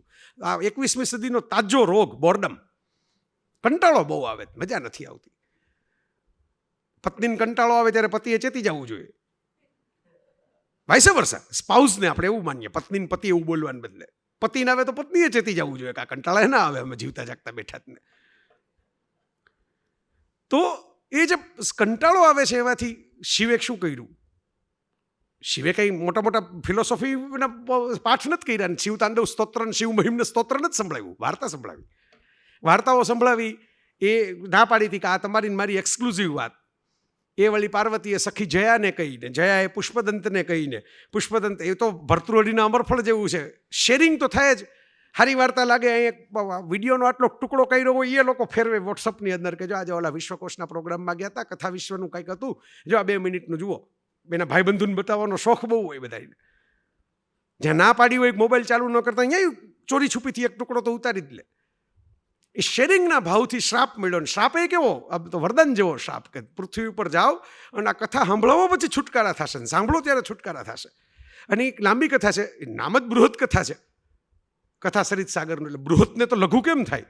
એટલે હું લઘુ કરવાને બદલે એમાં મૂળ મુદ્દો એ છે, મને મજા આવી કે મા ઉદકે વાળું જે આવ્યું કે ભાઈ તું પાણી ન છાંટ રાણી એમ. અને એમાં રાજાને સંસ્કૃત આવડતું નહોતું, સાતવાહનને, અને સંસ્કૃત આવડતું એટલે મૌદકે કે લાડુની વાત છે એમ સમજી ગયા. અને એમાં રાજાને સર્વવર્મન કે શિવવર્મા નામના પંડિતે સંસ્કૃત શીખવાડી દીધું 6 મહિનામાં. અને બેટ શરત હારી ગયા ગુણાઢ્ય, અને એને કારણે એ ગયા અને પૈશાચી ભાષામાં કાણભૂતિ પાસે જંગલમાં વાર્તાઓ શીખી. એ સંભળાવવા આવ્યા અને રાજાને એમ થયું કે આ ભાષાની વાર્તા તો આપણને ન હાલે, જો અહીં છે ને ભારત પ્રગટે છે. રાજા જેવો માણસ સંસ્કૃત શીખેલો, હવે તમને કહી દેવામાં આવ્યું છે કે રાજાને સંસ્કૃત પણ આવડે છે, એવો માણસ જે વખતે આ વાર્તા ન ચાલે, આ તો ઓલા લોકોની વાર્તા, આપણી વાર્તા નહીં, આપણે ઉચ્ચ કુળની વાર્તા નહીં. એ ઉચ્ચ નીચનો ભાવ જે મિનિટે આવે ને ગુણાઢ્ય જાય અને પશુ પંખીઓને ખવડાવવા માંડે, અરે સંભળાવવા માંડે, અને પછી એક વાર્તા હોમવા માંડે, ને રાજાને ખાવા માટેની શિકાર માટેના પશુ પંખીઓ ઘટી જાય. અને એમાંથી રાજા જંગલમાં જાય ને ત્યારે એમ કે ઓહો આ તો ગ્રંથનો હોમ ચાલે છે. અને જે એક છેલ્લે બચાવી લે એ કથા સરિત સાગર, તો હોમાઈ ગયું તો ગઈ શિવ પાર્વતી પાસે પાછી. આ ભારત છે. વાર્તા સાંભળાયેલો માણસ પ્રેગ્નન્ટ થાય, એને પ્રસૂતિ કરવી પડે, એ વાર્તા બીજાને સંભળાવવી પડે. તને ખબર છે ઓલું પિક્ચર કેવું સારું છે એમ, જોઉં તને કહું, એટલે ઓલો કંઈક મારે નથી, મારે જોવાનું બાકી છે, મારે પછી જોવું છે, મારે નથી સાંભળવી વાર્તા. ના એમાં એક સીન તને કહું, જે ઓલો સીન છે, કારણ કે ઓલું મૂળ અંદર જે ઓલું બહાર પ્રેગ્નન્ટ થઈ ગયા છો તમે, હવે એ પ્રસૂતિ ન થઈ ત્યાં લગી તમારો મેળ ન પડે. પછી હવે પેલા પકડીને લોકો કહેતા, તને ખબર છે ગુપ્તમાં ખૂન કોણ કરે છે એમ. હવે શું થઈ ગયું, હવે ફેસબુક ને વોટ્સઅપ નહીં આવી ગયું, લોકો સ્ટેટસ ચિતરવા માંડ્યા કે હાશ આમ છુટકારો થયો, હાશ મારે કંઈક કહેવું હતું ને કહેવાઈ ગયું. હવે આપણે મોકળા થઈ ગયા, રિલેક્સ થઈ ગયા. આ રિલેક્સેશન ફિલિંગ તમને વાર્તાઓ આપે. આ કથા વિશ્વ છે. એક દેશી ભાષાની કથા આમાં છે નાનકડી, કે પેલી એક સ્ત્રી છે એ છોકરાને ઉછેરીને મતિભ્રમ કરાવી દે છે, ને એમાં છોકરો જે છે એ મોટો થાય છે, પત્ની સરસ ગોતી આવે છે, પણ પત્ની સરસ હોવા છતાં એને ગમતી જ નથી, કારણ કે એને એવું કહી મગજમાં ઠસાવી દેવામાં આવ્યું છે કે તારી પત્ની છે ને એના આંખમાં ફૂલું છે, એટલે આ એક આંખમાં કાણી છે. એટલે એ જોયા વગર જ, જો આ વાર્તામાં બોધ છે, પણ બોધ કેવો આપવામાં આવ્યો છે, ક્યાંય નીચે લીટી કરીને કહેવામાં નથી આવ્યું કે જો છોકરાઓ આ 5 સવાલના જવાબ પરીક્ષામાં આવશે. એ નથી, IMP નથી, બોધ હોવા છતાં. બરાબર, જોયા વગર જ વાત માની લીધી. ઓલી છોકરી આવી છે, ઓલો છોકરો આવો છે, આપણે માની લઈએ ને આજના જમાનામાં, આજની તારીખે. કોઈક તમને કહે કે તમને ખબર છે તો હાવ નાલાયક માણસ છે, એ નાલાયક જ છે. એણે કીધું ને આપણે નીચે મત્તું મારી દીધું, નાલાયક. જોયા વગર તમે વાત માની લીધી, તમે પકડી લીધી વાતને, અને એને પકડીને હૈલા જ ગયા. અને પછી એ બાડી દીવો થાય એવું એમાં દેશી ભાષાની વાર્તા છે. દેશી ભાષામાં જ શિરીષભાઈએ પાછી ઉતારી છે, જરાય એના આધુનિક સ્પર્શ આપ્યા વગર, હાવ દેશી તળપદા શબ્દોમાં. અને એમ કે બાડી દીવો ઠાયર એમ કરીને, એટલે મળે જ નહીં પત્નીને. ને પછી શેઠાણીને ખબર પડે ધીરે ધીરે, અને એ પછી ઓલી છોકરીને એમ કે તારે છે ને કૂવાના કાંઠે સરસ મજાના તૈયાર થઈ, નવા કપડાં બપડા પહેરી, હેલ એટલે માથે બેડા લઈને જાઉં, અને ઓલો અહીંયાથી નીકળે ની જ ટાઈમે જાઉં. ઓલાએ તો પત્ની જોઈ જ નથી, કારણ કે ગામે તેને કહી દીધું પત્ની આવી છે, એટલે સ્વીકારી લીધું પત્નીને જોવાય જ નહીં, આ પત્ની જોવા જેવી આપણી છે જ નહીં, કદરૂપી છે. અને ઓલી જોઈને એને બહુ મજા આવે કે આ સ્ત્રી આ કેવી સુંદર રૂપાળી 16 શણગાર સજેલી સ્ત્રી, આવી સરસ, એમ કે આપણા ગામમાં આવી સ્ત્રી તો જોઈ જ નથી કોઈ દી, કોની વહુ હોય છે, આવો ભાગ્યશાળી કોણ હોય છે. અને એમ કરતાં પછી સ્ત્રી થોડુંક મરક હશે એની સામે, એટલે ધીરે ધીરે હવે જો આખી વાર્તાને તમે ફેસબુકમાં લઈ જાઓ, પછી પ્રેમ થાય ને પછી બે જણા ચોરી છુપીથી મળવા માંડે ને પછી શેરડી કાપતા લોહી નીકળે ને કે હાય લે આ કોક સ્ત્રીને આપણાથી લોહી નીકળી ગયું એમ કરીને પોતે પાઘડીનો ચીરો બાંધે ને પછી ઘરે આવે ને પછી ઘરે ખબર પડે ત્યારે કે ઓહો હું જેને એમ કે જેના પ્રેમમાં પડી ગયું તો મારી જ પત્ની હતી. સત્યમ શિવમ સુંદરમ જેવી વાર્તા છે, નવરંગ જેવી. યસ, બરોબર. કેટલી શાખાઓ નીકળે એક લોકકથામાંથી, તમે વિચાર કરો. પણ મને મજા આવી એક આખી વાર્તાને રિટોલ્ડ કરવી હોય ને નવેસરથી, તો આખી વાર્તાને ફેસબુકમાં રિટોલ્ડ કરી શકો, કે પત્નીને મળ્યા વગર જ તમે એમ કે NRI હોય, લોંગ ડિસ્ટન્સ મેરેજવાળું કામકાજ હોય, બરાબર, અને નથી ગમતી કરીને ભાઈ જતા રહ્યા હોય ફોરેનમાં, અહીંયા બેઠા ચેટ કરવા જાય, ચેટ કરવામાં કોઈક સરસ સ્ત્રી મળે ને એમાં એને બહુ ગર્લફ્રેન્ડ થઈ જાય ને મૈત્રી થઈ જાય, પછી ખબર પડે કે આ તો એ જ વ્યક્તિ ચેટિંગ કરે કે જેને આપણે પાણી નહીં ભાગી આવ્યા છીએ, અને આણું કર્યું જ નથી, પાછા તેડવા ગયા જ નથી, વિઝા તો અપાયો જ નથી. છે ને, મારા જેવો નોન ફિક્શનનો માણસ આમાંથી એક આધુનિક ફિક્શન જોઈ શકે છે. આટલી આધુનિક મોડર્ન ટાઈમની ફિક્શન એ ભારતીય કથા વિશ્વ છે સાહેબ. કેટલી વાર તમને હું એકની એક વાતમાં તમને ફેરવીને લઈ આવું છું, પણ એ જ મારે કરવું છે કે આ બધી કથાઓમાં એટલા કલર્સ છે. મેં કીધું આમ આટલું હોમવર્ક કરેલું, મેં કાંઈ નથી બોલ્યો તો એ જ કે જે મારા મનમાં આવતું ગયું તમારી નજર સામે. પણ જે ઓડિસિયસની કાવાફીએ કથા લખી, કવિતા, ઓડિસિયસે કેવું પાત્ર હોમરનું કે જે પાછો ફરે છે, રામની જેમ એણે વચન આપેલું છે એની પત્નીને કે હું એકવાર પાછો આવીશ ટ્રોયના યુદ્ધમાંથી. પેરેલલ્સ તો બધા સરખા જ છે. સપનો વાસવદત્તમમાં હાથીની અંદર પુરાઈને ઉદયન જાય ને પેલા ટ્રોયમાં ટ્રોજન વોરના સૈનિકો પુરાઈને જાય ને પેરેલલ્સ તમને બધી જગ્યાએ સરખા મળે. અર્થઘટનની જ મજા છે. શિરીષભાઈએ ટાગોરવાળા અર્થઘટન આપ્યા છે કે અહલ્યા છે એ ખેડાયેલા વગરની જમીન હતી ને રામે એને ફળદ્રુપ બનાવી. મને મારું એક અર્થઘટન છે સાહેબ, પંચાલ સાહેબ. મારું અર્થઘટન એવું છે કે અહલ્યા છે એક રિજેક્ટેડ સ્ત્રી હતી, અને જે સ્ત્રીને ચારિત્રના નામે શંકા કરીને છેતરીને એને જજમેન્ટ આપીને સમાજ સતત ટોણા અને મહેણા મારે ને એ પથ્થર જેવી થઈ ગઈ હોય, એને કંઈ ફેર જ ન પડી, કડવી ઝેર જેવું મોઢું લઈને ફરે. કારણ કે એને ખબર હોય કે સમાજમાં કોઈની યાર જાજી વાત કરો તો કથા થઈ જાય, કરાય જ નહીં. એટલે મોઢું ચડાવીને તોબડો ચડાવીને જ ફરતી થઈ જાય, જેને પથ્થરદિલ સ્ત્રી કહેવાય. રામે એનો સહજ ભાવે એક વ્યક્તિ તરીકે સ્વીકાર કર્યો, એટલે શલ્યામાંથી અહલ્યા પાછી સ્ત્રી થઈ. આ મારું ઇન્ટરપ્રિટેશન છે. લ્યો, આવું ઇન્ટરપ્રિટેશન મેં કંઈ વાંચ્યું નથી, આ તો મારું છે. કદાચ કોઈ લખ્યું હોય તો લખ્યું હશે, કદાચ એ નહીં થયું હશે. આવું આવડો મોટો દેશ છે 1.5 અબજનો, તેમાં તો ઇન્ટરપ્રિટેશન થાય જ ને જાતના લોકોને. મારું તો કુબજાનું આ જ ઇન્ટરપ્રિટેશન છે કે જેને તમે સતત અગલી અગલી કરીને બોડી શેમિંગ કરી રાખો છો, એવી એક સ્ત્રીને કૃષ્ણએ જાણે બધી બાકીનાને મળતા હોય એટલા જ ભાવ અને પ્રેમથી ભેટીને મળ્યા, એટલે એને એમ થયું કે ઓહો, મારાથી સંસારમાં કોઈ અપ્સરા જેવું રૂપ બીજા કોઈનું છે જ નહીં. એ મહત્વ કેટલા ભાવથી તમે એને એક્સેપ્ટ કરો છો એ છે. એમાં ચમત્કાર થઈ ગયો ને ખૂંદ જતી રહી, એ પણ એક ઇન્ટરપ્રિટેશન છે, આ પણ એક ઇન્ટરપ્રિટેશન છે. અને India is land of interpretations and freedom of interpretations. આ ભારત છે. ભારત અભિવ્યક્તિની આઝાદી જે છે એ આ આઝાદી છે. અને એટલે હું જે વાત કહેતો હતો પેલી ઓડિસિયસની, ઓડિસિયસ પાછો આવે છે, એનું કાવાફીએ કાવ્ય લખ્યું. આખું કાવ્ય એવડું મોટું નથી, પણ પાછો આવતા આવતા એને કેટલા પ્રલોભનો મળે ને છતાંય નક્કી કરે છે કે મારી પત્ની પાસે પાછું જવું જ છે. અને એમાં શું મળ્યું? May you stop at the Pohesians trading stations to buy fine things, mother of pearl and coral, amber and ebony, sensual perfume of every kind, as many sensual perfumes you can, and may you visit many Egyptian cities. આ કવિતા લાંબી છે, હું તમને ટૂંકાવું છું કે પ્રવાસમાં તમને બધું મળે. તમને અંબરનું સરસ મજાનું લાકડું મળે, સરસ મજાના મદહોશ કરી દે એવા સુગંધી અત્તરો મળે, તમને શહેરો અલગ અલગ પ્રકારના જોવા મળે, અને તમને મોતી ને પરવાળા ને એવું બધું મળે. બરાબર. Keep Ithaca always in your mind, Cavafy લખે છે વર્ષો પહેલાં. કીપ ઇથાકા. ઇથાકા એટલે ઓડિસિયસનું વતન, જે આવવા માટે 20 વર્ષથી રઝળપાટ કરીને નીકળો. યશવંત મહેતા એનો ગુજરાતી અનુવાદ કર્યો છે, એનું ટાઇટલ રાખ્યું છે રઝળતો રાજવી. અને keep Ithaca always in your mind. Arriving there it is what is you are destined for. તમારી નિયતિમાં જ લખેલું છે કે તમારે ઇથાકા પહોંચવાનું જ છે એક દિવસે. But don't hurry the journey at all. પણ એ પ્રવાસમાં ઉતાવળ કરતા નહીં જરાય. Don't hurry the journey at all. Before if it lasts, don't hurry the journey at all before if it is lasts for years. So if you are old by the time you reach the island, wealthy with all you have gained on the way. ભલે વર્ષો થઈ જાય તમને તમારા ઇથાકાએ પહોંચતા, પણ તમે રસ્તામાં જે મળ્યું છે ને એનાથી રીચ થતા જાશો, સમૃદ્ધ થતા જાશો. ભલે મોડા પહોંચો, ભલે વર્ષો લગી જાય, ભલે વાર લાગે. Not expecting Ithaca to make you rich. એવું અપેક્ષા ન રાખતા કે ઇથાકા તમને સમૃદ્ધ બનાવશે પાછા જાશો એટલે. જવાનું તો બધે મૃત્યુના ઘરમાં જ છે ને. હું તો તાજો અનુભવ હમણાં પપ્પાને કહ્યો, મેં મારા હાથમાં જ હાથ હતો ને ગયા. જવાનું તો બધે મૃત્યુના ઘરમાં જ છે. તો એ પહેલાં તમે તમારી વાર્તા બનાવજો ને સંભળાવજો, એ વાત છે. એ પહેલાં કોકને હસાવજો, પહેલાં કોકને રડાવજો, પહેલાં કોકને રડાવજો એટલે ત્રાસ આપીને નહીં, વાર્તા કહીને. તમને મન થાય ને, ત્રાસ આપવાનું મન થાય ને, લખો ને વાર્તા, લખો થ્રિલર, લખો ગન્સ ઓફ નેવરોન, પેલિસ્ટર મેકલિનની જેમ, લખો વોર.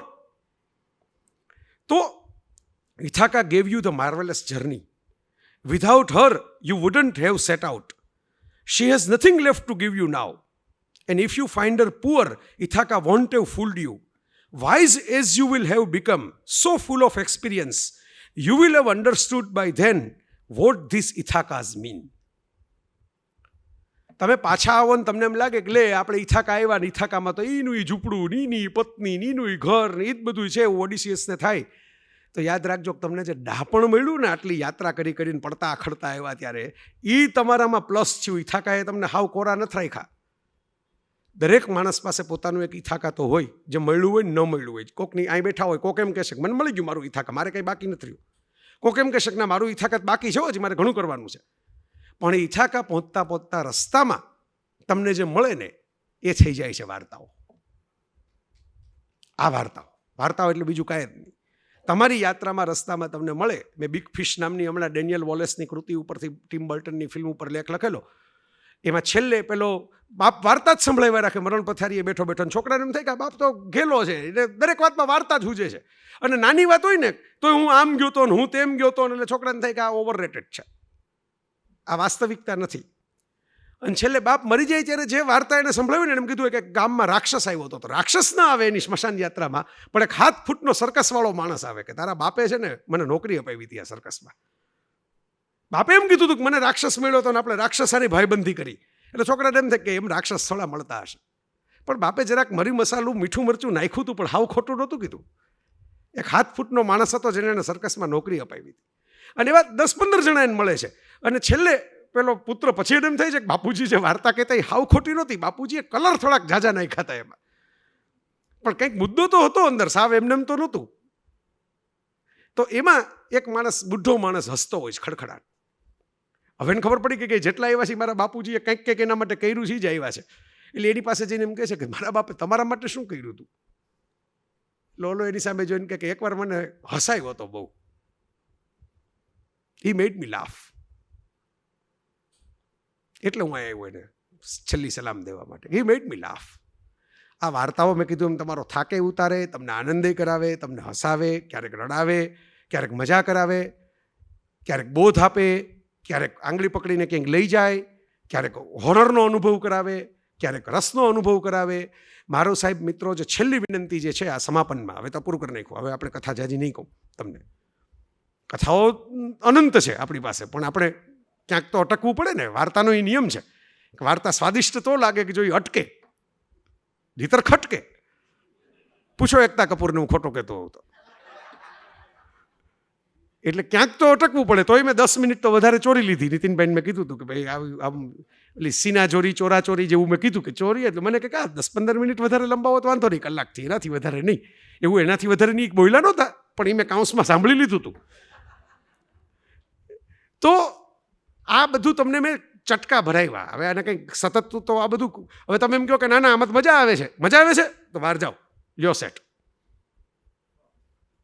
જો ખરેખર મજા આવે છે તો એના માટે તો સેટ બનાવ્યો આખો શિરીષભાઈ. મેં કીધું આ થોડું કંઈ સેલ્સમેનશિપ કરવા માટે બનાવ્યો છે, આ થોડું કંઈ આમાંથી રૂપિયા છાપીને કોઈ મોટો BMW કાર લઈ લેવા માટે બનાવ્યો છે. યા તમને જે મજા આવી થોડી ઘણી, જે મેં યાત્રા કરાવી, એમાં એવી મજાઓ આવતી હોય તો એ મજાઓ માટે જ કરાવ્યો છે. તમને ખબર પડે કે આપણા વારસામાં આવું બધું હતું, આવું કંઈક હતું, આવી કથાઓ હતી, આવા પાત્રો હતા, એક પાત્રની આટલી આટલી રચનાઓ હતી. અને એમાં તમે ઇન્ટરપ્રિટેશન તમારા ઉમેરતા જાઓ, એના કલર્સને તમે માણતા જાઓ. અને સૌથી મહત્વની વાત મેં એટલે જ છેલ્લે રાખી, છેલ્લે ખાધેલા આઈસ્ક્રીમનો ઓડકાર આવે, આગળ ખાધેલા દાળ ભાતનો ન આવે.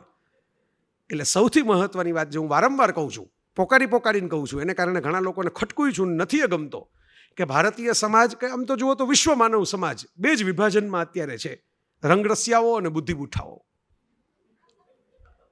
શબ્દો આકરા છે એટલે ઘણાને નથી ગમતા. બુદ્ધિબુઠ્ઠા કહેવાય તો કોઈને ગમે નહીં, રંગરસિયા કહેવાય તો ગમે. પણ રંગરસિયાને જેમ કોઈને વરતવું નથી, ખાલી સ્ટીકર ચોંટાડીને ફરવું છે, ગમે રંગરસિયા. પણ એકચ્યુઅલી તો રસિક થાવ તો એ થવું નથી. આ રંગરસિયા અને બુદ્ધિબુઠ્ઠાઓના સમાજની વચ્ચે તમને શિરીષ પંચાલ એક દર્શન કરાવે છે કે આ છે ભારત, આ એનો ક્રાંતિનો અવાજ છે.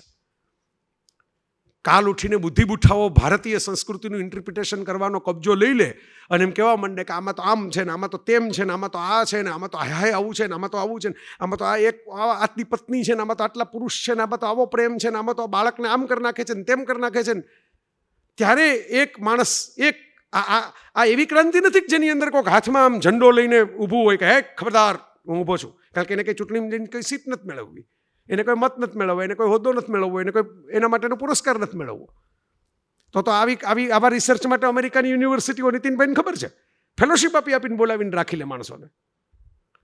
પણ આ એમનો એક મૌન શાંત પ્રતિકાર છે. આજે આપણી આસપાસ જે રીડિંગ વગરનો, વાંચન વગરનો, અભ્યાસ વગરનો, પોતાની જ સંસ્કૃતિ શું છે એ સાચું જાણ્યા વગરનો, ગુલામ ભારતમાં જે ઇન્ટરપ્રિટેશન થતા ગયા અને જે માત્ર ધાર્મિક બોધમાં જ સાહિત્ય પકડાઈ ગયું અને ધાર્મિક બોધથી ઉપર સાહિત્યિક સંરચનામાં પહોંચ્યું જ નહીં, એની સામે એક મૌન પડકારો. આ ઘણ ઉઠાવ હે ભુજા જૂનું કાવ્ય છે. સમીરભાઈ એક આખું લાંબુ કાવ્ય લખ્યું. પહેલાં મેં વિચાર્યું હતું કે ત્યાંથી સમાપન કરીશ, પણ એ શિરીષભાઈ માટે લખાયેલું છે એટલે મને એમ હતું કે શિરીષભાઈ સામે જોઈને હું એ વાંચીશ કાવ્ય. પણ કવિતા એ બહુ લાંબી લખી છે અને સરસ લખી છે, એટલે હું હવે એમાં કહી દઉં કે એમાં એણે સમીરભાઈ એવું લખેલું છે એ કવિતામાં કે ભાઈ કેવી રીતે, એમ કે ભાઈ એક વ્યક્તિ છે, એમણે લુહાર કર્મ જે છે, બરાબર, આપણે ત્યાં પાછા એવા બહુ ભાગ પડે ને કે ભાઈ આ માણસ આ જ કરી શકે. આ વાર્તાઓમાં જ ખબર પડશે કે આવા કમ્પાર્ટમેન્ટ ભારતના કલ્ચરમાં કંઈ બહુ ઝાઝા નથી. તો લોકોએ પોતાને ગમતા 5 કમ્પાર્ટમેન્ટની વ્યાખ્યા કરીને નાખી દીધા કે ભાઈ આ આમ જ છે હો, ભારતમાં તો આમ જ હોય, બ્રાહ્મણ આમ કરે, ક્ષત્રિય આમ કરે, ક્ષુદ્ર આમ કરે, વૈશ્ય આમ કરે. કથારસમાં તમે વહી જશો તમને ખબર પડશે કે એમાં કંઈ બહુ લાંબી આવી કથા વાર્તાઓમાં આવી માથાકૂટ નથી, એમાં બધા રંગો સરખા છે. તો એ ઘડતરનું કામ જે કરે ને, ટીપી ટીપી ટીપી ટીપી ટીપી ટીપીને ઘડે, શિષ્યોને પણ ઘડ્યા, લખીને વાચકોને પણ ઘડ્યા. અને હવે હું એમ માનું છું કે શિરીષભાઈએ આ ગ્રંથ લખીને ભારતીય કથા વિશ્વનો, ભારતની એક કદાચ આપણે અહીં બોલનારા કે લખનારા કે સાંભળનારા કોઈ ન જોઈ શકે એવી આવતીકાલને ઘડી. ત્યારે હું નહીં હોઉં, તમે નહીં હો, ત્યારે 100 વર્ષ પછી કોઈક 2022 આપણે હમણાં આવશે એમ કહીએ છીએ, પણ 3022 ક્યારેક આવશે, ત્યારે કોઈક છોકરો છોકરી ઊભા થશે કે what is India, what is Indian culture, what is Indian creation, what is Indian literature, what is India story telling, what is India's creativity and curiosity. આવું કહેતા કહેતા કોક જે આવશે, ભારતીય ન પણ હોય, કે કોક મેક્સ મુલર જેવો હોય બહારથી આવેલો, પણ એ આવીને ખોદશે, ત્યારે એ જે પેલા ઉપર ધૂળમાંથી, જેમ આપણે ઓલી અંગ્રેજી ફિલ્મોમાં પેટીઓ જોઈએ છીએ ખજાનાના ચરુ, એમ ચરુ નીકળે, એમાં ભારતીય ખજા વિશ્વના 5 પુસ્તક ધારો કે વિશ્વકોશની લાઇબ્રેરીમાં સચવાયેલા નીકળશે, અને એ ખોલીને વાંચીને એને પાછું સજીવન થશે. જેમ આપણે આ વાત કરીએ ત્યારે આપણી આસપાસ અપ્સરાઓ દોડવા માંડે છે, એમ આપણે આ વાત કરીએ તો આપણી આસપાસ યોદ્ધાઓ દોડવા માંડે છે, એમ આપણે આ વાત કરીએ છીએ અને આપણે ટ્રાન્સફર થઈ જઈએ છીએ કોઈ વાર્તાના પ્લોટની અંદર, એમ રોમાંચ અને રહસ્ય અને 10 કુમાર ચરિત્રના સાહસો આપણે જ કર્યા હોય, એમ સિંહાસન 32 ઉપર બેસવા આપણે જ ગયા હોય, એમ જ્યારે પાછું ભારત જીવતું થશે ને, તો એનો આભાર આ એક ગ્રંથના એક વ્યક્તિને હશે. આ સૌથી મોટું મને લાગે છે, સૌથી મોટું જે લાગે છે આ એક મૌન પ્રતિકાર, કે તમે ઠીક છે, તમે તમારા લાઉડ બરાડા પાડે રાખો, મારું એક ઝીણી સિતારી કલાપી કહેતા એમ મારી વગાડું છું, મારી ઝીણી સિતારી છે એ લાંબુ ટકશે. બરાડાવાળાઓ તો ભૂલાઈ જશે 10-20 વર્ષમાં, ટ્વિટરની ટ્વીટે 10 દિવસમાં ભૂલાઈ જાય છે, પણ આ મેં જે કામ કરીને આપ્યું તમને, કે આ ભારતનો વારસો, આ ભારતની જ્ઞાનગંગા, આ ભારતની રસગંગા, એમાં તમે જ્યારે ધારશો ત્યારે નાશો. તમારા મિત્રો, આપણે બીજું કશું જ નથી, આપણે વન્ડરલેન્ડની અંદર આંટા મારતી એલિસ છીએ, આપણે હોગવર્ટ્સમાં મેજિક સ્કૂલની અંદર આમ આંખો પોળી કરીને ચશ્માની બહાર નીકળી જાય એવી રીતે નિહાળતા હેરી પોટર છીએ, આપણે પેલા વેતાળ ખભે લટકેલો હોય ને એના તમામ સવાલોના જવાબો કોયડા તરીકે પૂછે અને એની મથામણ કરતા હોય એ આપવાની કોશિશ કરતા વિક્રમ પણ છીએ. આપણે એ જ પેલા અરેબિયન નાઇટ્સની શહરજાદી, જે શહરયારની બેગમ તરીકે એના શયનખંડમાં સૂઈને એને એક વાર્તા સંભળાવીને એક વખત તલવાર દૂર કરતી હતી પોતાની, એના શયનખંડની અંદર કાન માંડીને બેઠેલો એક કરોળિયો પણ છીએ. આપણે જો માણસ છીએ તો આપણને વાર્તામાં રસ છે, તો આપણને બધી વાતોમાં રસ છે, તો આપણને અલકાપુરીના કોઈ યક્ષને એની પ્રિયતમાના બાહુપાશમાં ખોવાઈ જવાનું મન થાય, એમ ભારતીય કથા વિશ્વને કોઈ વાર્તા ખોલી અને એના આલિંગનને ઓગળી દેવાનું, એને આંખોથી ચુંબન કરવાનું મન થાય. ધન્યવાદ.